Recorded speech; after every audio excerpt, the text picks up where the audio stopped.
Vous êtes branchés sur la fréquence 9 3 quarts. Le podcast Harry Potter, chapitre par chapitre. Bonjour à tous et bienvenue dans ce nouvel épisode de Fréquence 9 3 quarts. Je suis Marina. Et je suis Jérémy. Plus notre relecture du tome 5 se poursuit, plus on approche inévitablement de la fin et on sait tous ce qui nous attend au bout du chemin. Et oui, ça y est, nous y voilà. Le combat va faire rage au département des mystères. Et après Cédric Diggory à la fin du tome précédent, c'est un autre personnage crucial qu'on va dire au revoir aujourd'hui. Pour traverser cette épreuve avec nous, notre auditrice Nina nous a rejoint. Nina, qui était marquée à vie par ce chapitre, comme elle nous l'a indiqué dans sa présentation. Salut Nina, comment ça va ? Prête à revivre ton trauma d'une fille ? Bonjour, ça va très bien. Oui, autant le vivre avec des pros. Des pros du trauma ou du podcast ? Harry Potter. Bah ouais, tu nous l'avais indiqué dans ta présentation. Vous pouvez le faire d'ailleurs si vous candidatez. Vous pouvez nous dire ce chapitre-là, j'aimerais bien.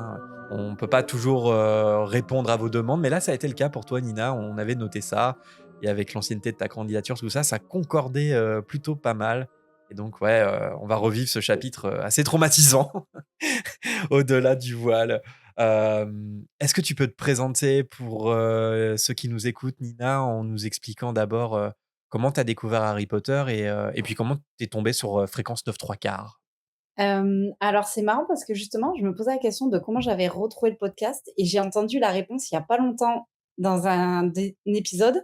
Et en fait, je pense que je vous ai découvert par Parlons Péloche. Ah! Parce que moi, j'aime beaucoup le cinéma et donc j'ai poncé 2 heures de perdu et puis comme après 2 heures de perdu, c'était fini, du coup, je me suis retrouvée sur Parlons Péloche et je pense que de fil en aiguille, j'ai dû entendre: «Ah, il y a un podcast sur Harry Potter!»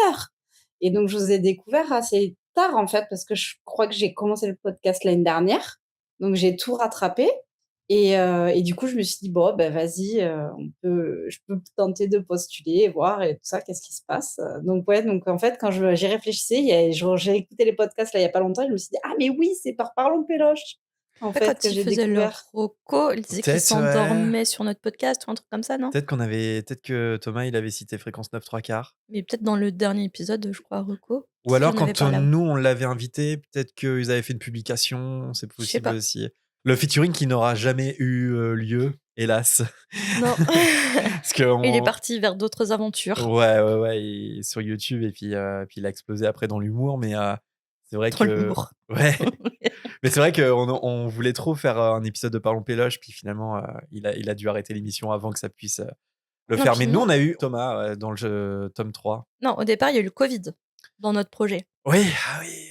Et après le Covid, il y a eu ma greffe ratée. Oui, Enfin, oui, tout il s'est s'est mis passé plein de pour choses. que, je sais pas pourquoi, mais l'univers nous a donné des signes de pas faire un épisode Parlons Péloche, je sais pas pourquoi. Nous Mais n'a- c'était horrible, ça s'est pas fait. À nous n'a- chaque fois, il y ouais. avait 2 événements dramatiques. Nous n'avons jamais parlé Péloche, pour le coup. Mais peut-être qu'il y aura un revival, on sait pas, hein. Attention. Restez connectés. Et la saga Harry Potter, comment c'est arrivé dans ta vie, Nina? Et alors du coup, la saga Harry Potter, donc j'ai regardé un petit peu les sorties des livres et tout ça par rapport à quand je suis née, tout ça. Et moi, de mémoire, hein, on lisait beaucoup Harry Potter quand j'étais en CM1. Donc j'ai regardé et je pense qu'en fait, ma mère était abonnée à France Loisirs et je sais pas si vous connaissez le système. Ah Quand oui. tu es abonné, tu dois acheter un certain nombre de livres dans l'année et cetera. Mmh.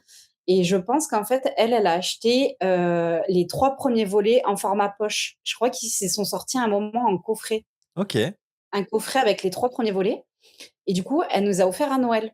d'accord. Et en fait, il faut savoir que nous, tous les ans, on partait dans ma famille qui est à 6 heures de route et du coup, au retour de Noël, elle nous a dit: «Si vous voulez, je vous lis le premier tome, dans la voiture». Oh.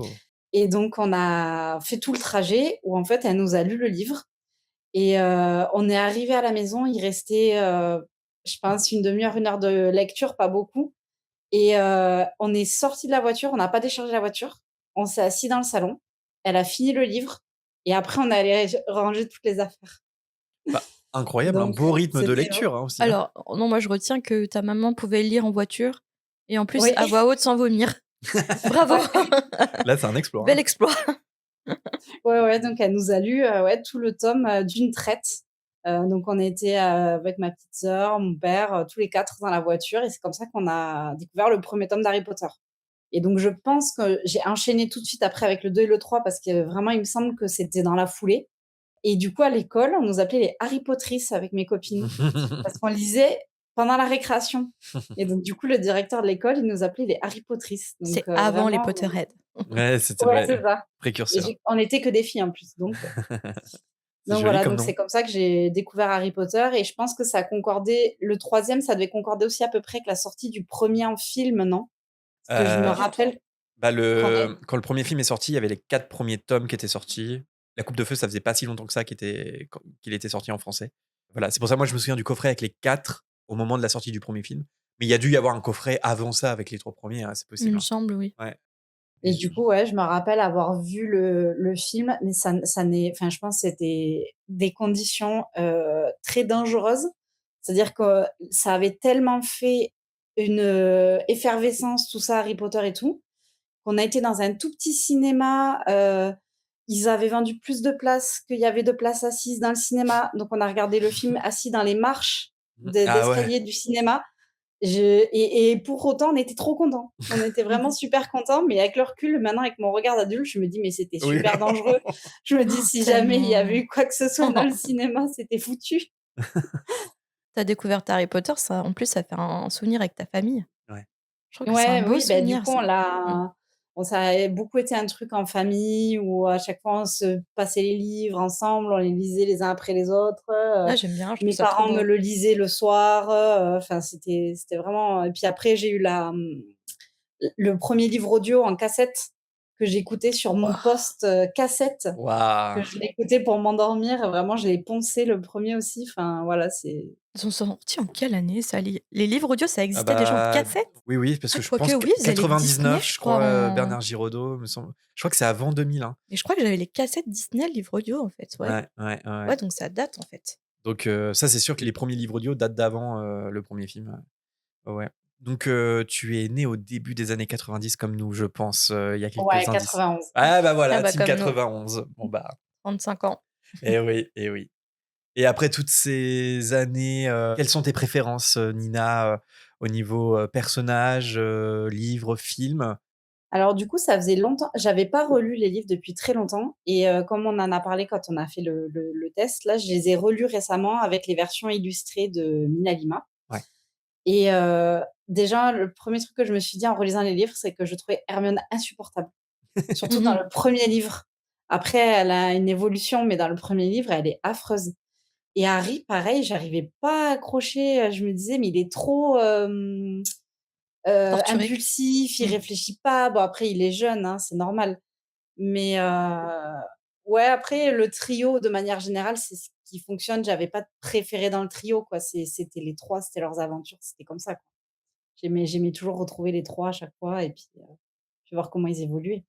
Et est-ce qu'en film, il y en a un qui se dégage, plus que les autres? Alors c'est un peu, unpopular opinion, mais j'aime bien le 4 Ah parce beh, que c'est pas très étonnant. j'aime le quatrième livre en fait. Ah OK, OK. J'aime beaucoup le quatrième livre, j'aime ce truc de, rencontrer d'autres sorciers, s'ouvrir, en fait, quand j'ai lu le quatrième livre, c'était vraiment le truc de: «Oh, mais en fait, c'est pas que, en Angleterre, c'est pas que à Poudlard, c'est partout, la magie, tout ça», donc c'était vraiment la découverte et c'est vrai que le quatrième film, il a ses défauts. Voilà, il manque beaucoup de choses, il y a beaucoup de choses qui ont été coupées dans le scénario, du coup, c'est pour quelqu'un qui a pas lu le livre, c'est compliqué. Mais il y a une nouvelle esthétique, il y a tous ces costumes de les autres sorciers sont habillés comme ci, sont habillés comme ça, le bal des sorciers, enfin, c'est ultra enfin, j'adore, j'aime bien. Et est-ce que tu as une maison de Poudlard?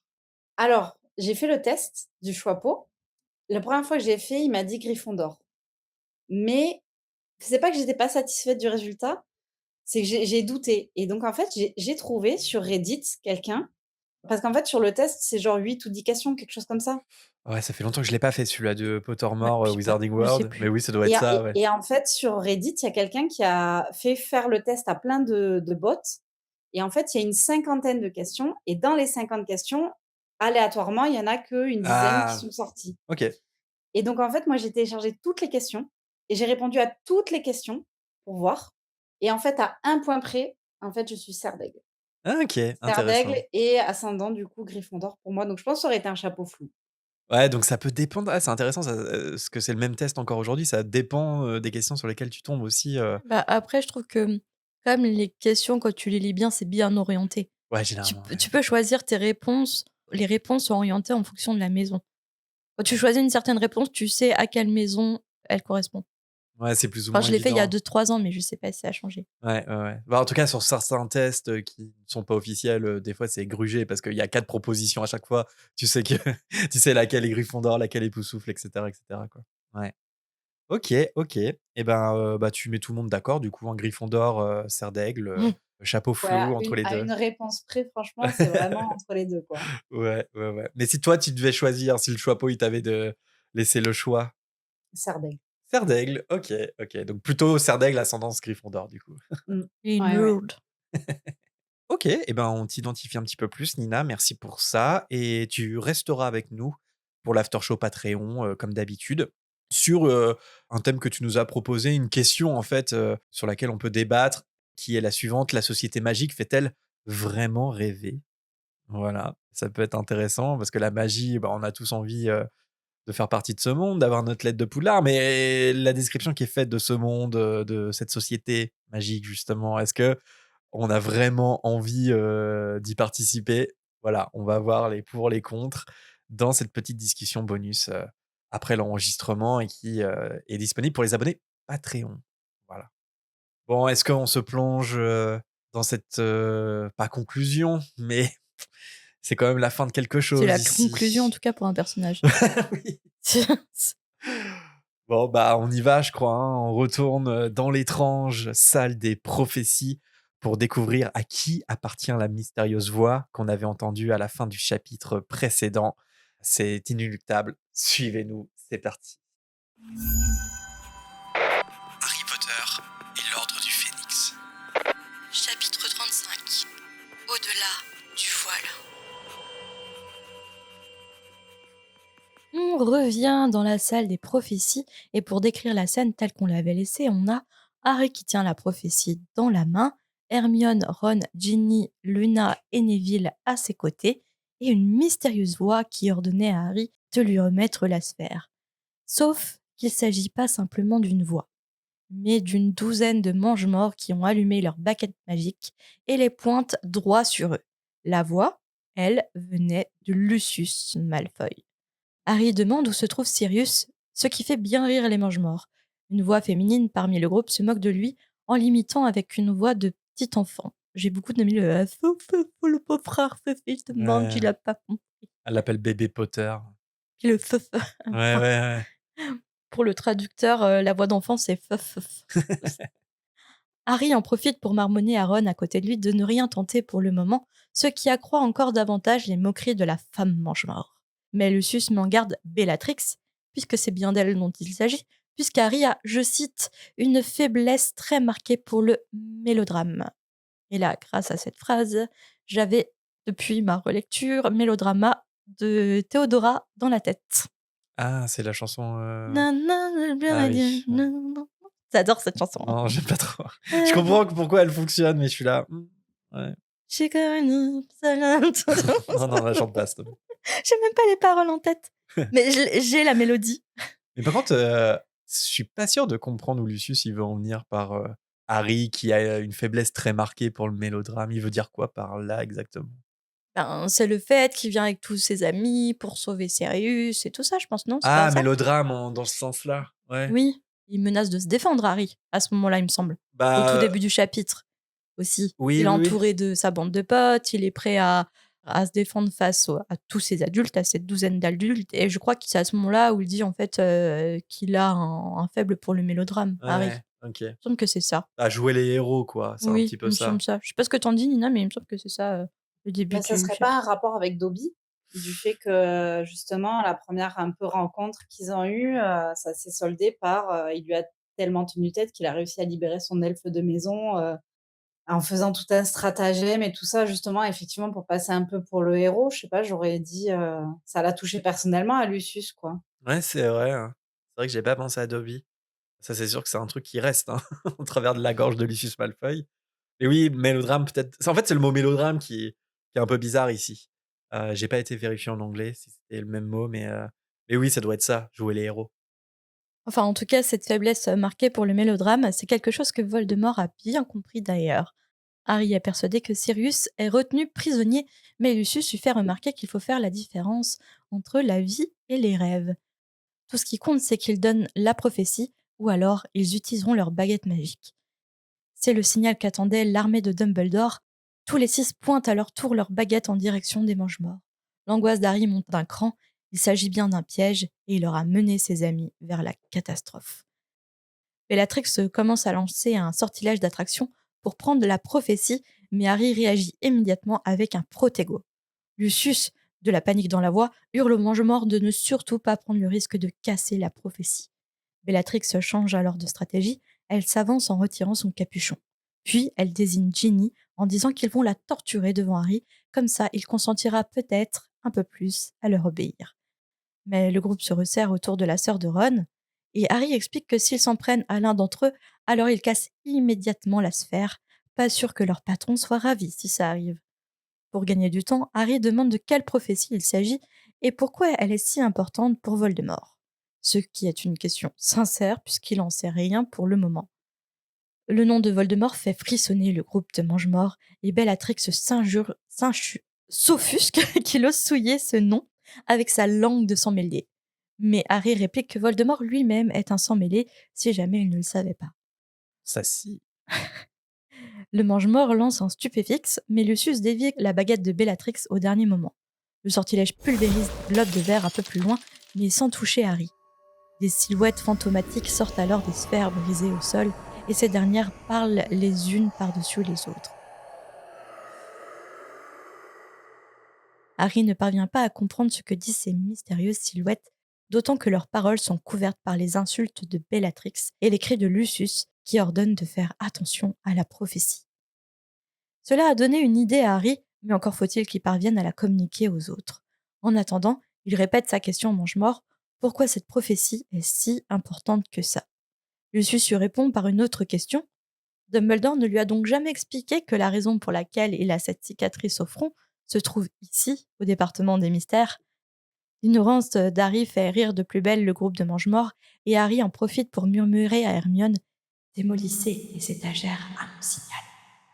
Lucius comprend maintenant pourquoi Harry n'a pas cherché à se précipiter ici suite à ses visions. Le Seigneur des Ténèbres se posait la question, mais la réponse est claire, c'est parce qu'il ne sait donc rien de la prophétie. Harry demande pourquoi Voldemort tenait tant à ce qu'il vienne ici. Malfoy répond que la raison est simple, les seules personnes qui peuvent retirer une prophétie sont celles qui en font l'objet, comme l'a découvert d'ailleurs le Seigneur des Ténèbres lui-même. Mais ça ne répond pas à la question, comme le fait remarquer Harry. En quoi cette prophétie est si importante en soi? Une nouvelle fois, Lucius lui répond par une autre interrogation. Il ne s'est jamais demandé lui-même pourquoi le Seigneur des Ténèbres a essayé de le tuer quand il était bébé. Harry regarde la sphère dans sa main d'un autre œil. Alors la raison pour laquelle il est orphelin se trouve là-dedans, dans cette boule de verre. Petite question ici. Alors je sais pas si c'est maintenant ou un petit peu plus tard, je sais plus. Lucius Malfoy qui dit que Voldemort aurait pas pu venir au département des mystères de lui-même. Moi, je me demande si ça sert pas un petit peu l'histoire. Parce que est-ce que Voldemort avait vraiment aucun moyen de venir au ministère par lui-même? Parce que visiblement, Oui, ça c'est plus tard ça. c'est un peu plus tard? Mm. Pardon. Mais ça pose pas de problème pour une douzaine de mange-morts en costume de KKK là, de venir dans le département des mystères. Oui, mais Heu, ça veut. qu'est-ce que ça changerait si Ça prouve Voldemort, pas le retour de Voldemort. Ouais, mais il y a personne là, il y a aucun témoin. Le ministère il est vide. Harry, avec sa bande de copains, ils ont traversé tout le ministère. Ils ont pris l'ascenseur pour descendre au département des mystères. Ils ont croisé personne. Un Voldemort qui sait se rendre invisible et tout, il aurait très bien pu faire la même chose facilement. Je me suis posé la même question en réécoutant le chapitre et je me suis dit d'autant qu'il y a plein de moyens de dissimuler son identité.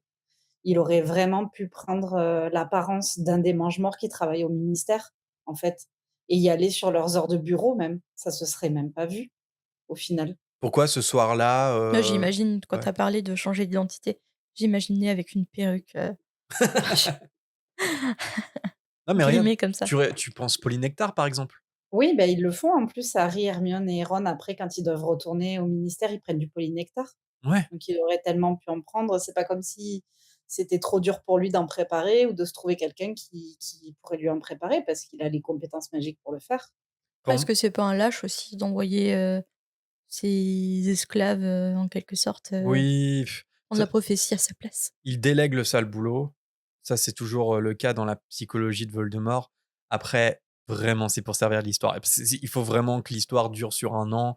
Il faut que ce mystère, de la prophétie, il faut que Voldemort ne parvienne pas à choper cette prophétie pendant toute une année, quoi, pour justifier le tome. Parce que pour moi, là, notamment ce soir-là, mais encore bien avant, il y a rien qui explique pourquoi Voldemort, il se cache pas sous une cagoule de mange-morve, pourquoi il fait pas partie du groupe là, et ça serait très vite réglé. Il prend la prophétie, il va l'écouter de son côté et on n'en parle plus, quoi.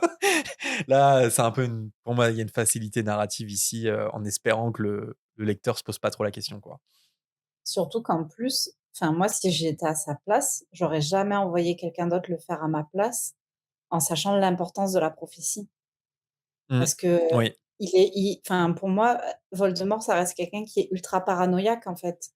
Donc je pense qu'il a jamais eu confiance en n'importe qui de son entourage, même pas Bellatrix.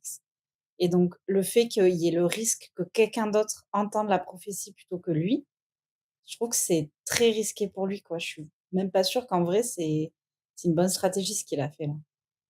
Surtout qu'il y a, Lucius, qui dit que, Voldemort se demandait pourquoi Harry n'allait pas dans le département des mystères récupérer la prophétie au moment de ses visions, et maintenant il comprend pourquoi. C'est parce que Harry, il sait rien de la prophétie. Moi, je me suis dit: «Mais pourquoi Voldemort, il se dit pas que si Harry ne cherche pas la prophétie, c'est peut-être parce que Dumbledore lui a déjà révélé la prophétie?» Autre chose qui aurait pu être possible, peut-être que Harry n'est pas intéressé par la prophétie parce qu'il connaît déjà ce qu'elle dit. Ça Mais aussi, pour moi, c'est un peu un point d'interrogation dans la psychologie. est-ce C'est ça qui que, Oui. Voldemort sait que Dumbledore connaît l'intégralité de la prophétie? Ou est-ce qu'il sait juste que Dumbledore sait que la prophétie existe? Ah non, il sait que Dumbledore, sait tout parce que c'est à lui que Trelawney, lui a fait la prophétie. Ouais, mais peut-être ouais, après il est tellement au-dessus que peut-être il s'est dit qu'il je sais pas, il se rappelait pas tout ou quoi. Parce qu'en vrai, c'est vrai que Dumbledore en soi, il a même pas besoin de il aurait pu tout simplement retranscrire la discussion à Harry ou avec la pancine ou quoi que ce soit donc Mmh, mmh, mmh. Ouais, pour moi, c'est un point d'interrogation aussi dans, je sais pas, dans la psychologie de Voldemort à ce moment-là, mais les actions de Voldemort posent souvent question et la réponse est très souvent pour l'histoire, on va pas se mentir. Après, le seul truc auquel je pense, c'est la relation entre Harry et Dumbledore, elle est camouflée pendant tout ce tome 5. C'est pour ça que Dumbledore, il parle pas à Harry pendant toute l'histoire. C'est parce qu'il veut pas Dumbledore ne veut pas donner l'information à Voldemort que lui et Harry sont proches. Donc peut-être que par là, il veut pas faire croire à Voldemort que Harry sait à propos de la prophétie. Enfin, il veut pas, même pas que Voldemort se pose cette question-là, je pense.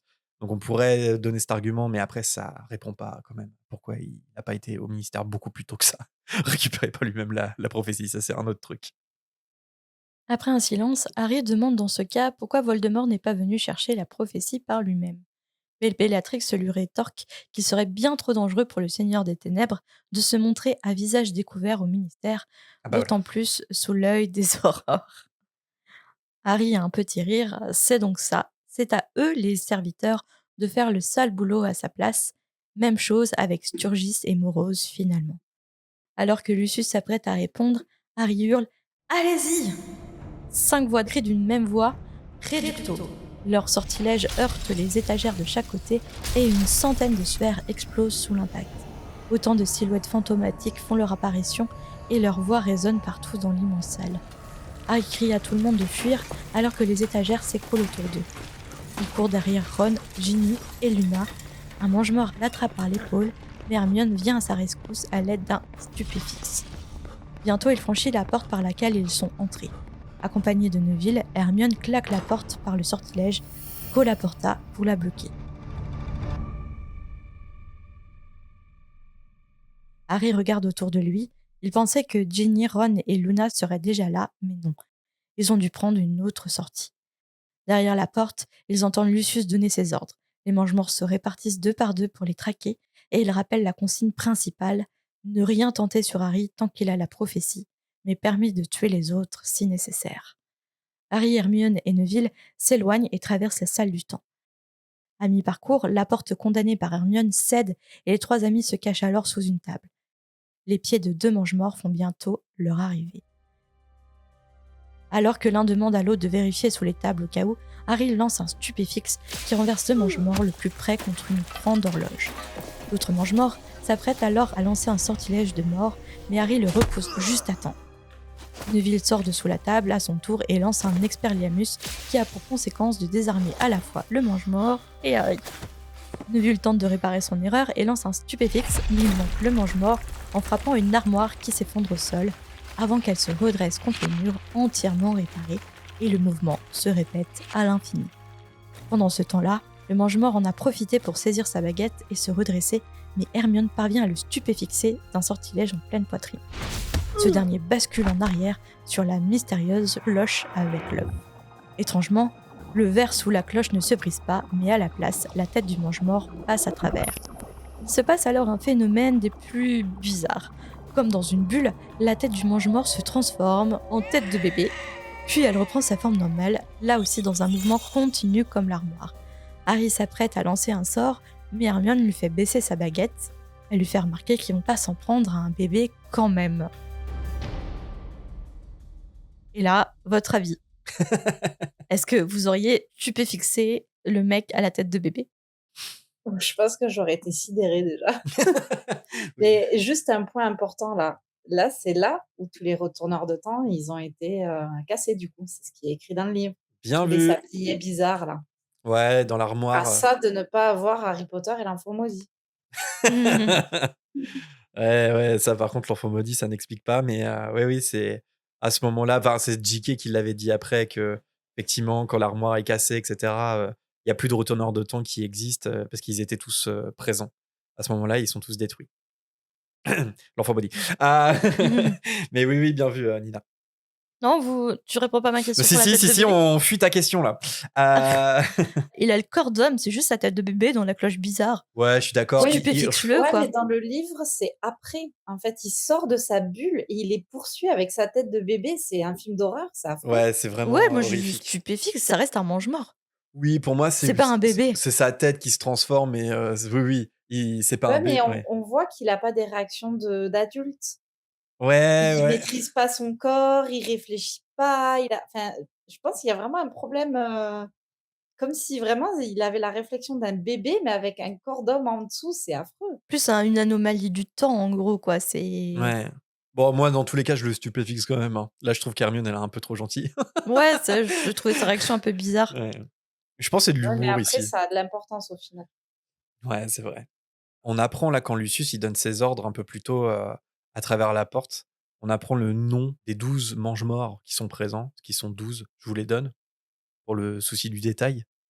On a Et Rod si on dit non, du coup, t'as préparé pour Harry? Ouais, non, non, mais juste par souci du détail, si jamais il y en a qui se posent la question, qui ont pas le livre sous les yeux en nous écoutant. Donc on a, d'abord Bellatrix Lestrange, Rodolphus et Rabastan. Rodolphus, c'est son époux et Rabastan, c'est, le frère de Rodolphus. Donc voilà, les Lestrange. On a aussi Dolof, qui est le meurtrier des frères de Molly Weasley, on va en reparler un petit peu plus tard. C'est lui qui va tuer Rémus, hein, dans le tome 7 et il sera vaincu par Flitwick, lors de la bataille finale. On a Avery et Mulciber qui sont tous les 2 des mange-morts qui datent de l'époque de Severus Rogue. Ils étaient, copains de Serpentard à Poudlard à l'époque. On a Rookwood qui est, le langue de plomb qui a été, dénoncé par Karkaroff et c'est lui qui a expliqué le fonctionnement des prophéties à Voldemort. Il a été, libéré, hein, par l'évasion massive des mange-morts. On a Macnair qu'on a déjà eu dans le tome 3. Vous vous souvenez de qui c'est, Macnair? Le bourreau, C'est le bourreau, ouais. Ouais, c'est le bourreau. torse nu avec des tatouages. Oui. Ouais, oui, l'effet Mandela sur, Macnair. Mais oui, qu'on a vu, effectivement dans le tome 3 pour l'exécution de Buck et on a un mange-mort qui s'appelle Jugson, Gugson, mais c'est la seule apparition, je crois, on n'en entendra plus parler et enfin, on en a 3 autres. Nott, N-O-2-T, c'est le père de Théodore Nott, qui est un camarade de classe de Drago Malfoy. Crabbe, évidemment le père de Crabbe et puis, bah, Lucius Malfoy. Voilà, donc ça, c'est les 12 mange-morts qui sont, identifiés, qui ont pas tous les mêmes importances, mais la plupart, on va quand même les retrouver plus tard dans l'histoire. Il y a pas Goyle du coup. Il y a pas Goyle, non, il y a que Crabbe. Ils n'ont pas le temps de débattre de toute façon, puisque des bruits de pas se font entendre. Parvenus à la salle circulaire, deux autres mange-morts arrivent sur eux. Harry, Hermione et Neville bifurquent alors dans une autre pièce sombre. Hermione s'apprête à lancer un sortilège pour sceller l'entrée, mais les mange-morts parviennent à forcer la porte. Les mange-morts lancent tous deux un impedimenta qui projette Harry, Hermione et Neville en arrière. Sonné, Harry entend un des mange-morts appeler les autres. Hermione lui lance un silencieux qui le fait taire, tandis qu'Harry envoie un Petrificus Totalus sur l'autre. En réaction, bien qu'aucun son ne sorte de sa bouche, le mange-mort muet parvient à lancer un sortilège informulé sur Hermione qui s'effondre au sol, immobile. C'est horrible ce sortilège parce que c'est noté que Aroncalu tombe au sol immobile. Il y a une croix de feu violet Ouais, qui c'est se ça, forme une sur croix elle. violette, ouais. Trop bizarre. Ouf. Neville se précipite, mais il se prend un coup de pied à la tête qui brise sa baguette magique au passage. Le mange-mort enlève sa capuche en pointant sa baguette sur Harry. C'est Dolohov, l'assassin des Priouettes, comme Harry l'avait vu dans la Gazette du Sorcier. Toujours privé de parole, Dolohov fait comprendre à Harry par des gestes que soit il lui donne la prophétie, soit il subit le même sort qu'Hermione. Neville, le nez cassé, supplie Harry de garder la prophétie pour lui.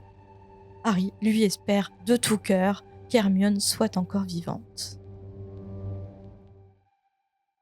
Oui, c'est ça, parce que dans le chapitre, là, nous, sur l'action, on le lit peut-être un peu plus légèrement, parce qu'on sait que tout le monde survit, enfin, à part Sirius à la fin du chapitre, évidemment, mais on sait que les personnages principaux ici sont pas en danger. Mais moi, je me souviens pas trop de ma première lecture du tome 5, mais ça devait être intense quand même, parce que là, Hermione qui tombe en arrière, en plus, tu sais pas où sont les trois autres, et vraiment, elle tombe, Harry, il pense qu'elle est morte, quoi, et le lecteur aussi, on peut se dire, mais ça se trouve, elle est morte ou quoi? Dolof, il vient de la tuer ou quoi?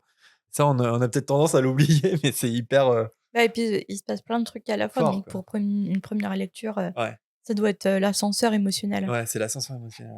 Et la mort qui arrive, c'est quand même, t'as l'impression 5 minutes d'apparition du personnage et enfin, il va juste derrière un rideau finalement le Ouais, personnage, quoi.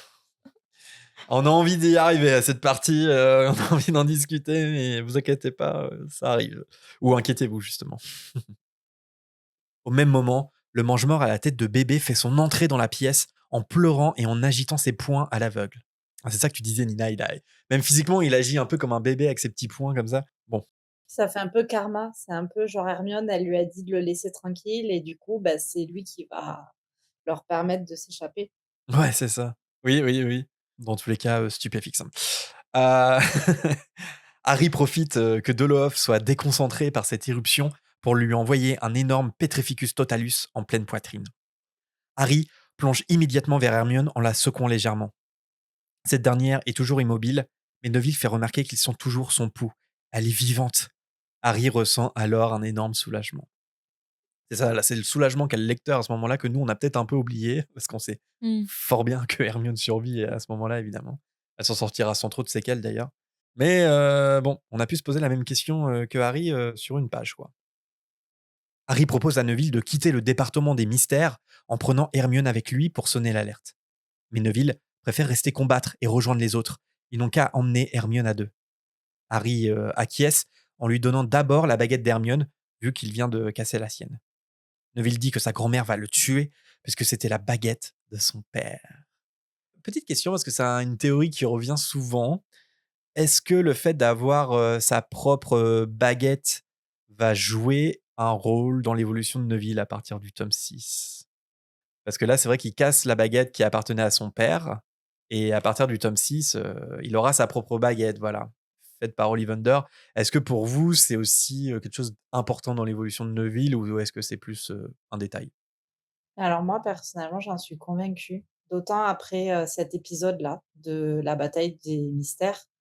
En fait, je pense que Neville, il a dû sa grand-mère, je pense qu'elle a jamais vraiment fait le deuil de son fils et du coup, elle a dû projeter beaucoup de choses sur lui et je pense qu'il a été vraiment enfermé dans ce rôle de toute façon, tu es le fils de ton père et pas autre chose et du fait qu'il ait sa propre baguette, je pense que ça lui permet il devient Neville et pas seulement le fils de, l'Aurore, Londubat qui a été tué, et je pense vraiment que ça a contribué après même à la bataille finale de Poudlard et tout ça et là, avec cet événement-là, il se révèle vraiment, mais on en parlera après, sur le personnage, peut-être du chapitre, mais enfin moi je pense vraiment que là, il y a un gros truc sur Neville qui se passe ici.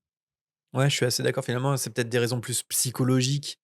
C'est-à-dire que c'est vrai qu'il est pas rattaché à ses parents, directement de par la baguette. C'est sa propre baguette, c'est son propre destin, quoi. Il prend littéralement en main. Ouais, il y a un truc comme ça. Oui, parce que dans le chat, Laurence rappelle quand même qu'il a beaucoup travaillé pendant les séances de l'AD. Oui, Donc c'est pas tellement la baguette qui a fait. Enfin, je suis d'accord avec toi, c'est peut-être plus, psychologique, ouais, oui, ouais, en effet. ouais. Ouais, parce qu'il y a des théories similaires, mais que là, pour le coup, bah, j'adhère pas non plus, parce qu'il y a pas de raison psychologique derrière. C'est, Ron, enfin, quoique, on pourrait toujours en voir. Vous savez, il casse sa baguette dans le 2 avec le Soul Cogneur et donc à partir du 3 il a une nouvelle baguette. Il y en a qui soutiennent la théorie comme quoi Ron, sa magie est plus puissante à partir du 3 parce qu'il a sa propre baguette. Je suis pas trop certain, même psychologiquement, ça a peut-être moins d'impact pour Ron ici, je sais pas. Bah, après ça peut avoir un impact du fait que c'est encore une baguette d'occasion, que Ron avait, qui Mais appartenait c'est à ses vrai. frères. Comme toujours, il a les trucs qui avaient déjà appartenu à ses frères, il a pas sa propre baguette, Ouais, il y a un comme les vêtements symbole. qu'il porte et cetera, tu vois? Là, enfin, il a quelque chose pour lui, Comme le fait qu'il veuille un balai quand il devient mmh. préfet, il veut un balai comme cadeau, son balai à lui. Ne serait-ce que sa robe de bal aussi, tu vois? Oui, c'est C'est vrai que tout appartient à c'est ce qu'il dit à Harry dans leur première rencontre. Bah, oui, c'est «Ça, ça. c'est le vieux rat de Percy, ça, c'est la Mmh. vieille chouette de machin, mes vêtements», voilà. Ouais, c'est vrai, c'est vrai. À chaque fois, c'est un symbole plus que de la puissance magique en soi. Après, de toute façon, comme on a vu après, c'est que les sorciers, en Angleterre ou même, en France, enfin occidentaux, je crois, lient, leur magie à la baguette magique. C'est plus, psychologique qu'autre chose de lier ça à un support. Parce que dans une école, je sais plus, c'était sur En le continent Afrique. africain, Ouais, ouais. je crois, où, ils ont pas Ouagadougou. besoin de baguette magique et en fait, je crois qu'il est dit que tu as pas besoin de support pour exercer ta magie, en fait. C'est ça. Ouais, Donc c'est très psychologique, je pense, ton lien avec, ta baguette magique, mais qui pourraient totalement, exercer leur magie sans ça. Et on ouais. voit que c'est un lien psychologique, ne serait-ce qu'avec Ron ou avec Neville. Oui, finalement, c'est vrai que le symbole est peut-être similaire ici entre Ron et Neville, finalement. C'est vraiment, psychologique d'avoir sa propre baguette, ça change quelque chose chez eux. Mais par contre, c'est aussi parce qu'ils travaillent dur en magie qu'ils deviennent plus puissants, hein, tout simplement. C'est pas la baguette qui fait tout, quoi. Mmh Ouais, mh. ouais, je suis d'accord. Et le truc de faire de la magie avec les mains pour les sorciers africains, c'est, ouais, c'est quelque chose que J.K. avait écrit après coup, sur Pottermore, voilà, je crois dans un article, consacré aux écoles étrangères, il me semble, ou sur les baguettes magiques, je sais plus, mais c'était sur Pottermore, un écrit officiel de J.K. Rowling. Harry et Neville, saisissent, chacun un bras d'Hermione et la soulèvent. Ils quittent la salle, du temps, en évitant le bazar provoqué par le mange-mort bébé, je savais pas trop comment le présenter autrement, pour se retrouver dans la salle circulaire qui se met alors à tourner sur elle-même avant de s'arrêter. Malheureusement, les croix d'Hermione sur les portes se sont effacées, donc c'est encore plus difficile de choisir laquelle ouvrir. Mais avant qu'ils aient le temps de faire un choix, Ron, Ginny et Luna font de toute façon leur entrée par une porte sur la droite qu'ils referment immédiatement derrière eux. Luna a l'air d'aller, Ginny, elle, s'est cassé la cheville, visiblement, mais c'est surtout Ron qui est bizarre. Un liquide sombre coule du coin de sa bouche et il ne s'arrête pas de rire. POV, toi en soirée étudiante, un peu Ron, à ce moment-là. C'est quoi tes soirées? Enfin, dans quelle soirée tu t'es retrouvé? Non, mais là, c'est. En fait, j'ai juste la présentation, tu sais, il a un liquide qui coule le coin de sa bouche, il arrête pas de rigoler. Je fais, bon, bah, il a fait la fête, quoi. Luna explique que des mange-morts les ont poursuivis dans une salle remplie de planètes et dans laquelle ils ont eu l'impression de flotter dans le noir. C'est à ce moment-là que Ginny s'est cassé la cheville quand un mange-mort l'a saisie. Ron, de son côté, fait un jeu de mots pourri avec Saturne en continuant de rigoler. J'ai pas retenu le jeu de mots, mais il est vraiment pas bien. D'ailleurs, dans la version anglaise, en C'est fait, Saturne rond Saturne rond. dans Ah, en ça tourne France. rond, ouais, ça tourne pas Ah rond. ça putain. Oui, il est nul le jeu de mots. Saturne rond, d'accord, Saturne rond. OK, d'accord. Mais moi, à la première lecture, j'avais pas capté, j'ai dû le relire pour OK, comprendre. d'accord. Mais Jean-François Ménard a fait ce qu'il pouvait parce qu'en fait, dans la version anglaise, Ron, il refait la blague de Your Anus. Vous savez? Et il avait fait la même blague pendant le cours de divination avec Lavande Brown. Harry, we saw your anus up so close. Ouais, Oui, en voilà. gros, on a vu ton On anus, a vu ton anus. de si près, quoi. Et voilà, donc il pouvait pas traduire littéralement cette blague qui est bien meilleure en anglais. Oui, ça tourne rond. En soi, c'est pas très très drôle. Ouais, c'est pas ouf. Mais bon, là, je lui en veux pas non plus à Jean-François Ménard, ça marche beaucoup mieux en anglais avec, Uranus. Harry s'inquiète, pour le cas de Ron justement. Bah et lui, qu'est-ce qui lui est arrivé, Il a trop picolé ou qu'est-ce qui se qu'est-ce qui se passe? Luna, ne sait pas trop ce qui s'est passé et Ron se moque d'elle en l'appelant Loufoka Lovegood. Il est en roue libre, hein, il a plus de filtre, Ron. Harry, sent qu'il ne faut pas traîner, alors il demande à Luna d'aider Ginny.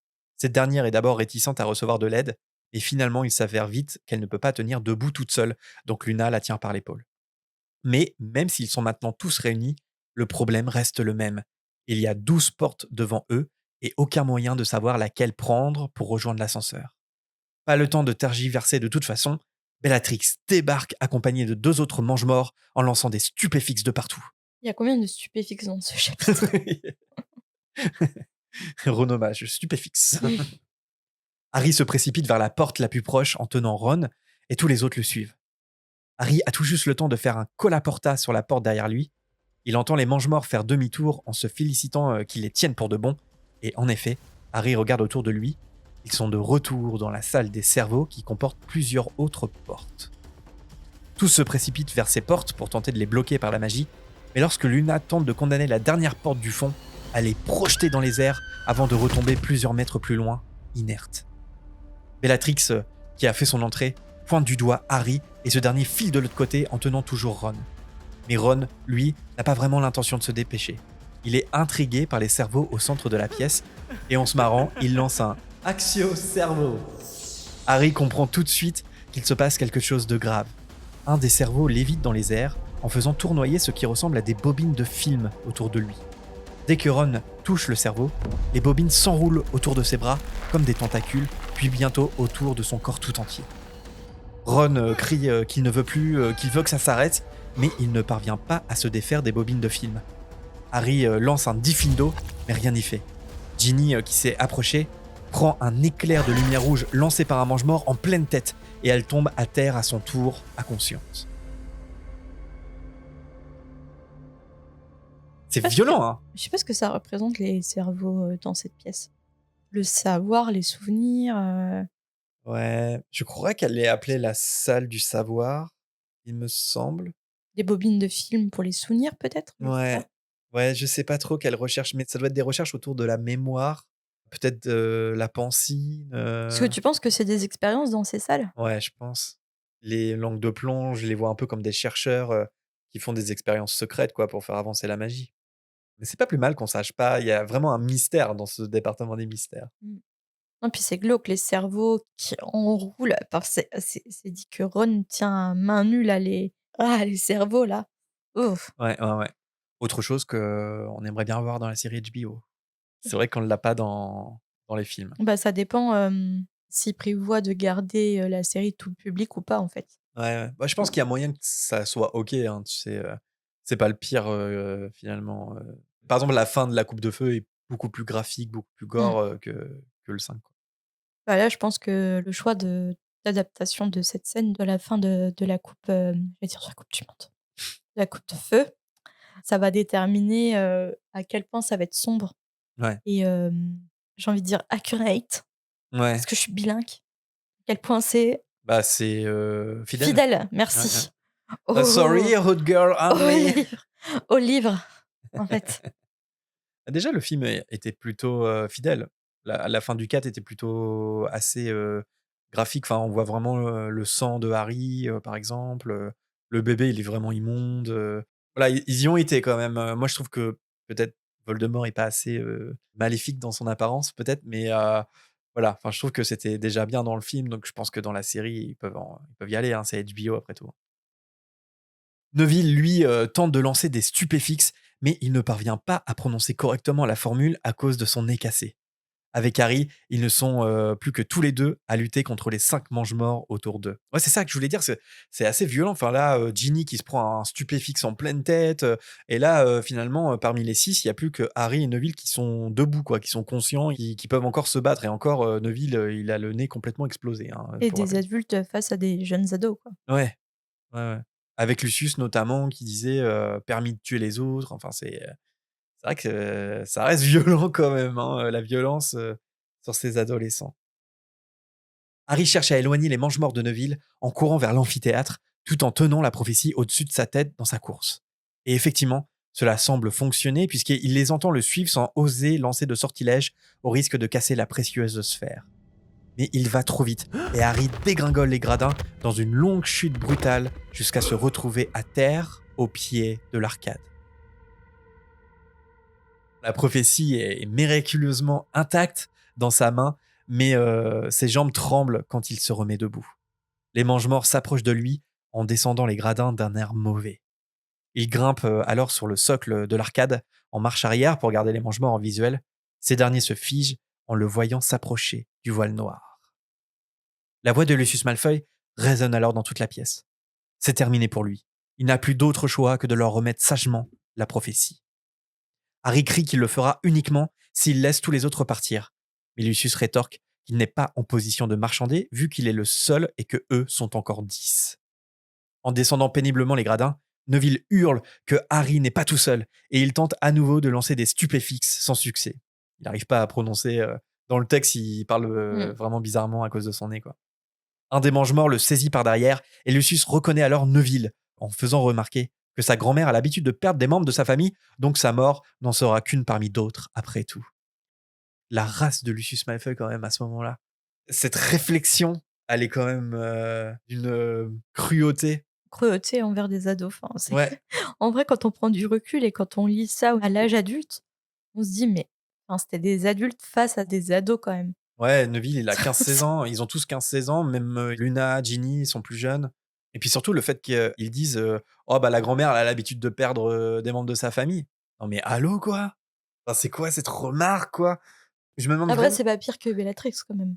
Non, non, non, c'est sûr. Mais d'ailleurs, je me demande, est-ce que Lucius Malfoy, est-ce qu'il a que de la gueule en soi?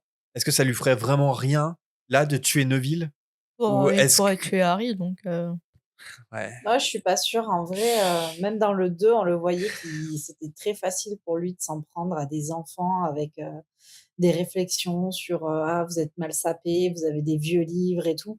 C'est tellement facile pour un adulte de mettre la pression comme ça à des petits enfants. Je suis pas sûre qu'il ait autant de répondants face à les mem aux membres de l'Ordre du Phénix, par exemple. Je suis pas sûre que ça soit le même niveau, quoi. Ouais, ils s'amusent là parce qu'ils sont plus faibles et qu'ils se sentent supérieurs. Alors qu'en plus, attention, hein, parce qu'ils sont surentraînés, les membres de Et en l'armée de plus, on Dumbledore. va le voir après quand il va être un peu dans la déchéance de Voldemort, il emmène pas large, hein. Ouais, tout à fait. Il y a Calypse qui nous dit: «On comprend d'où Drago tient ses méchancetés». Mais c'est ça. Mais moi, je pense quand même qu'il parle beaucoup, Lucius Malfoy. C'est un beau parleur, mais alors, est-ce que, il ferait tout ce qu'il dit? Je suis pas sûr. Et c'est peut-être là la différence avec Bellatrix Lestrange, c'est qu'elle, elle parle moins. Par contre, elle a aucun problème à tuer, à torturer et cetera. Elle agit. Lucius Malfoy, il parle, quoi. Et le courage de Neville quand même dans toute cette scène, quand il dit, «Non, Harry, il est pas tout seul et tout, il est là avec son nez cassé, la tête en sang et tout». Je trouve ça d'autant plus remarquable, en fait, qu'on va apprendre plus tard qu'il aurait pu être lui aussi l'élu et que Neville, il le sait pas, quoi. C'est-à-dire que là, ils ont vraiment un destin lié, mais aussi dans ce qui se passe, c'est les 2 seuls qui sont encore debout à lutter contre, ces 10 mange-morts. Enfin, je trouve ça super fort quand on sait, quand on va apprendre plus tard, ce que racontait cette prophétie et pourquoi Neville et Harry sont liés par cette prophétie. Je trouve que ça a encore plus de symboles. Eh ben tiens, on parlait d'elle, eh ben elle arrive. Bellatrix, tic sur le nom de Neville, c'est bien long du bas. Oh, mais elle a déjà eu le plaisir de rencontrer ses parents. Et la mange-mort a alors une idée. Torturer Neville et voir si Harry craque avant que son ami finisse comme ses parents qu'elle a elle-même brisés à l'époque. C'est ça, c'est qu'elle, c'est en mode c'est un peu comme Ginny au tout début, c'est que, elle s'apprête à faire ce qu'elle dit. Voilà, Lucius Malfoy, j'ai un peu plus un doute, mais bon, passons. après je pense que clairement la différence entre Bellatrix et Malfoy père tient en une question de maladie mentale. Mmh. Je pense vraiment qu'elle a une maladie mentale, Oui, oui, c'est une psychopathe. Bellatrix, elle a aucun remords, elle est pas en capacité de discerner le bien du mal, enfin, Ouais. je pense que clairement, c'est une psychopathe, oui. Oui, oui. Oui et puis c'est une fanatique, elle est complètement, dans son truc alors que Lucius Malfoy, il est très calculateur. Mmh mh. il est calculateur de savoir, qu'est-ce qui après lui permettra de bien se placer. Ouais, Parce que même toute l'histoire de sa famille, la richesse de sa famille, d'où elle vient et cetera, il agit que dans son intérêt. complètement. On entend que tu es, une auditrice des livres audio parce que tu dis Lucius Malfoy. Ouais. Je sens l'influence de Bernard Giraudot sur toi, Nina. Neville crie à Harry de ne pas donner la prophétie et Bellatrix lui lance un Andoloris pour le faire taire. Le mange-mort qui le retient lâche Neville qui convulse par terre en hurlant de douleur. Bellatrix relève sa baguette et les cris de Neville cessent. Puis elle se tourne vers Harry. Alors, il leur donne la prophétie ou bien il préfère que le spectacle continue et voir Neville mourir dans d'atroces souffrances. Harry n'a plus le choix. Il tend le bras en direction de Lucius Malfoy pour donner la prophétie, mais au même instant, des portes s'ouvrent à la volée et 5 sorciers font leur apparition comme par miracle. Sirius, Lupin, Maugrey, Tonks et Kingsley Shacklebolt.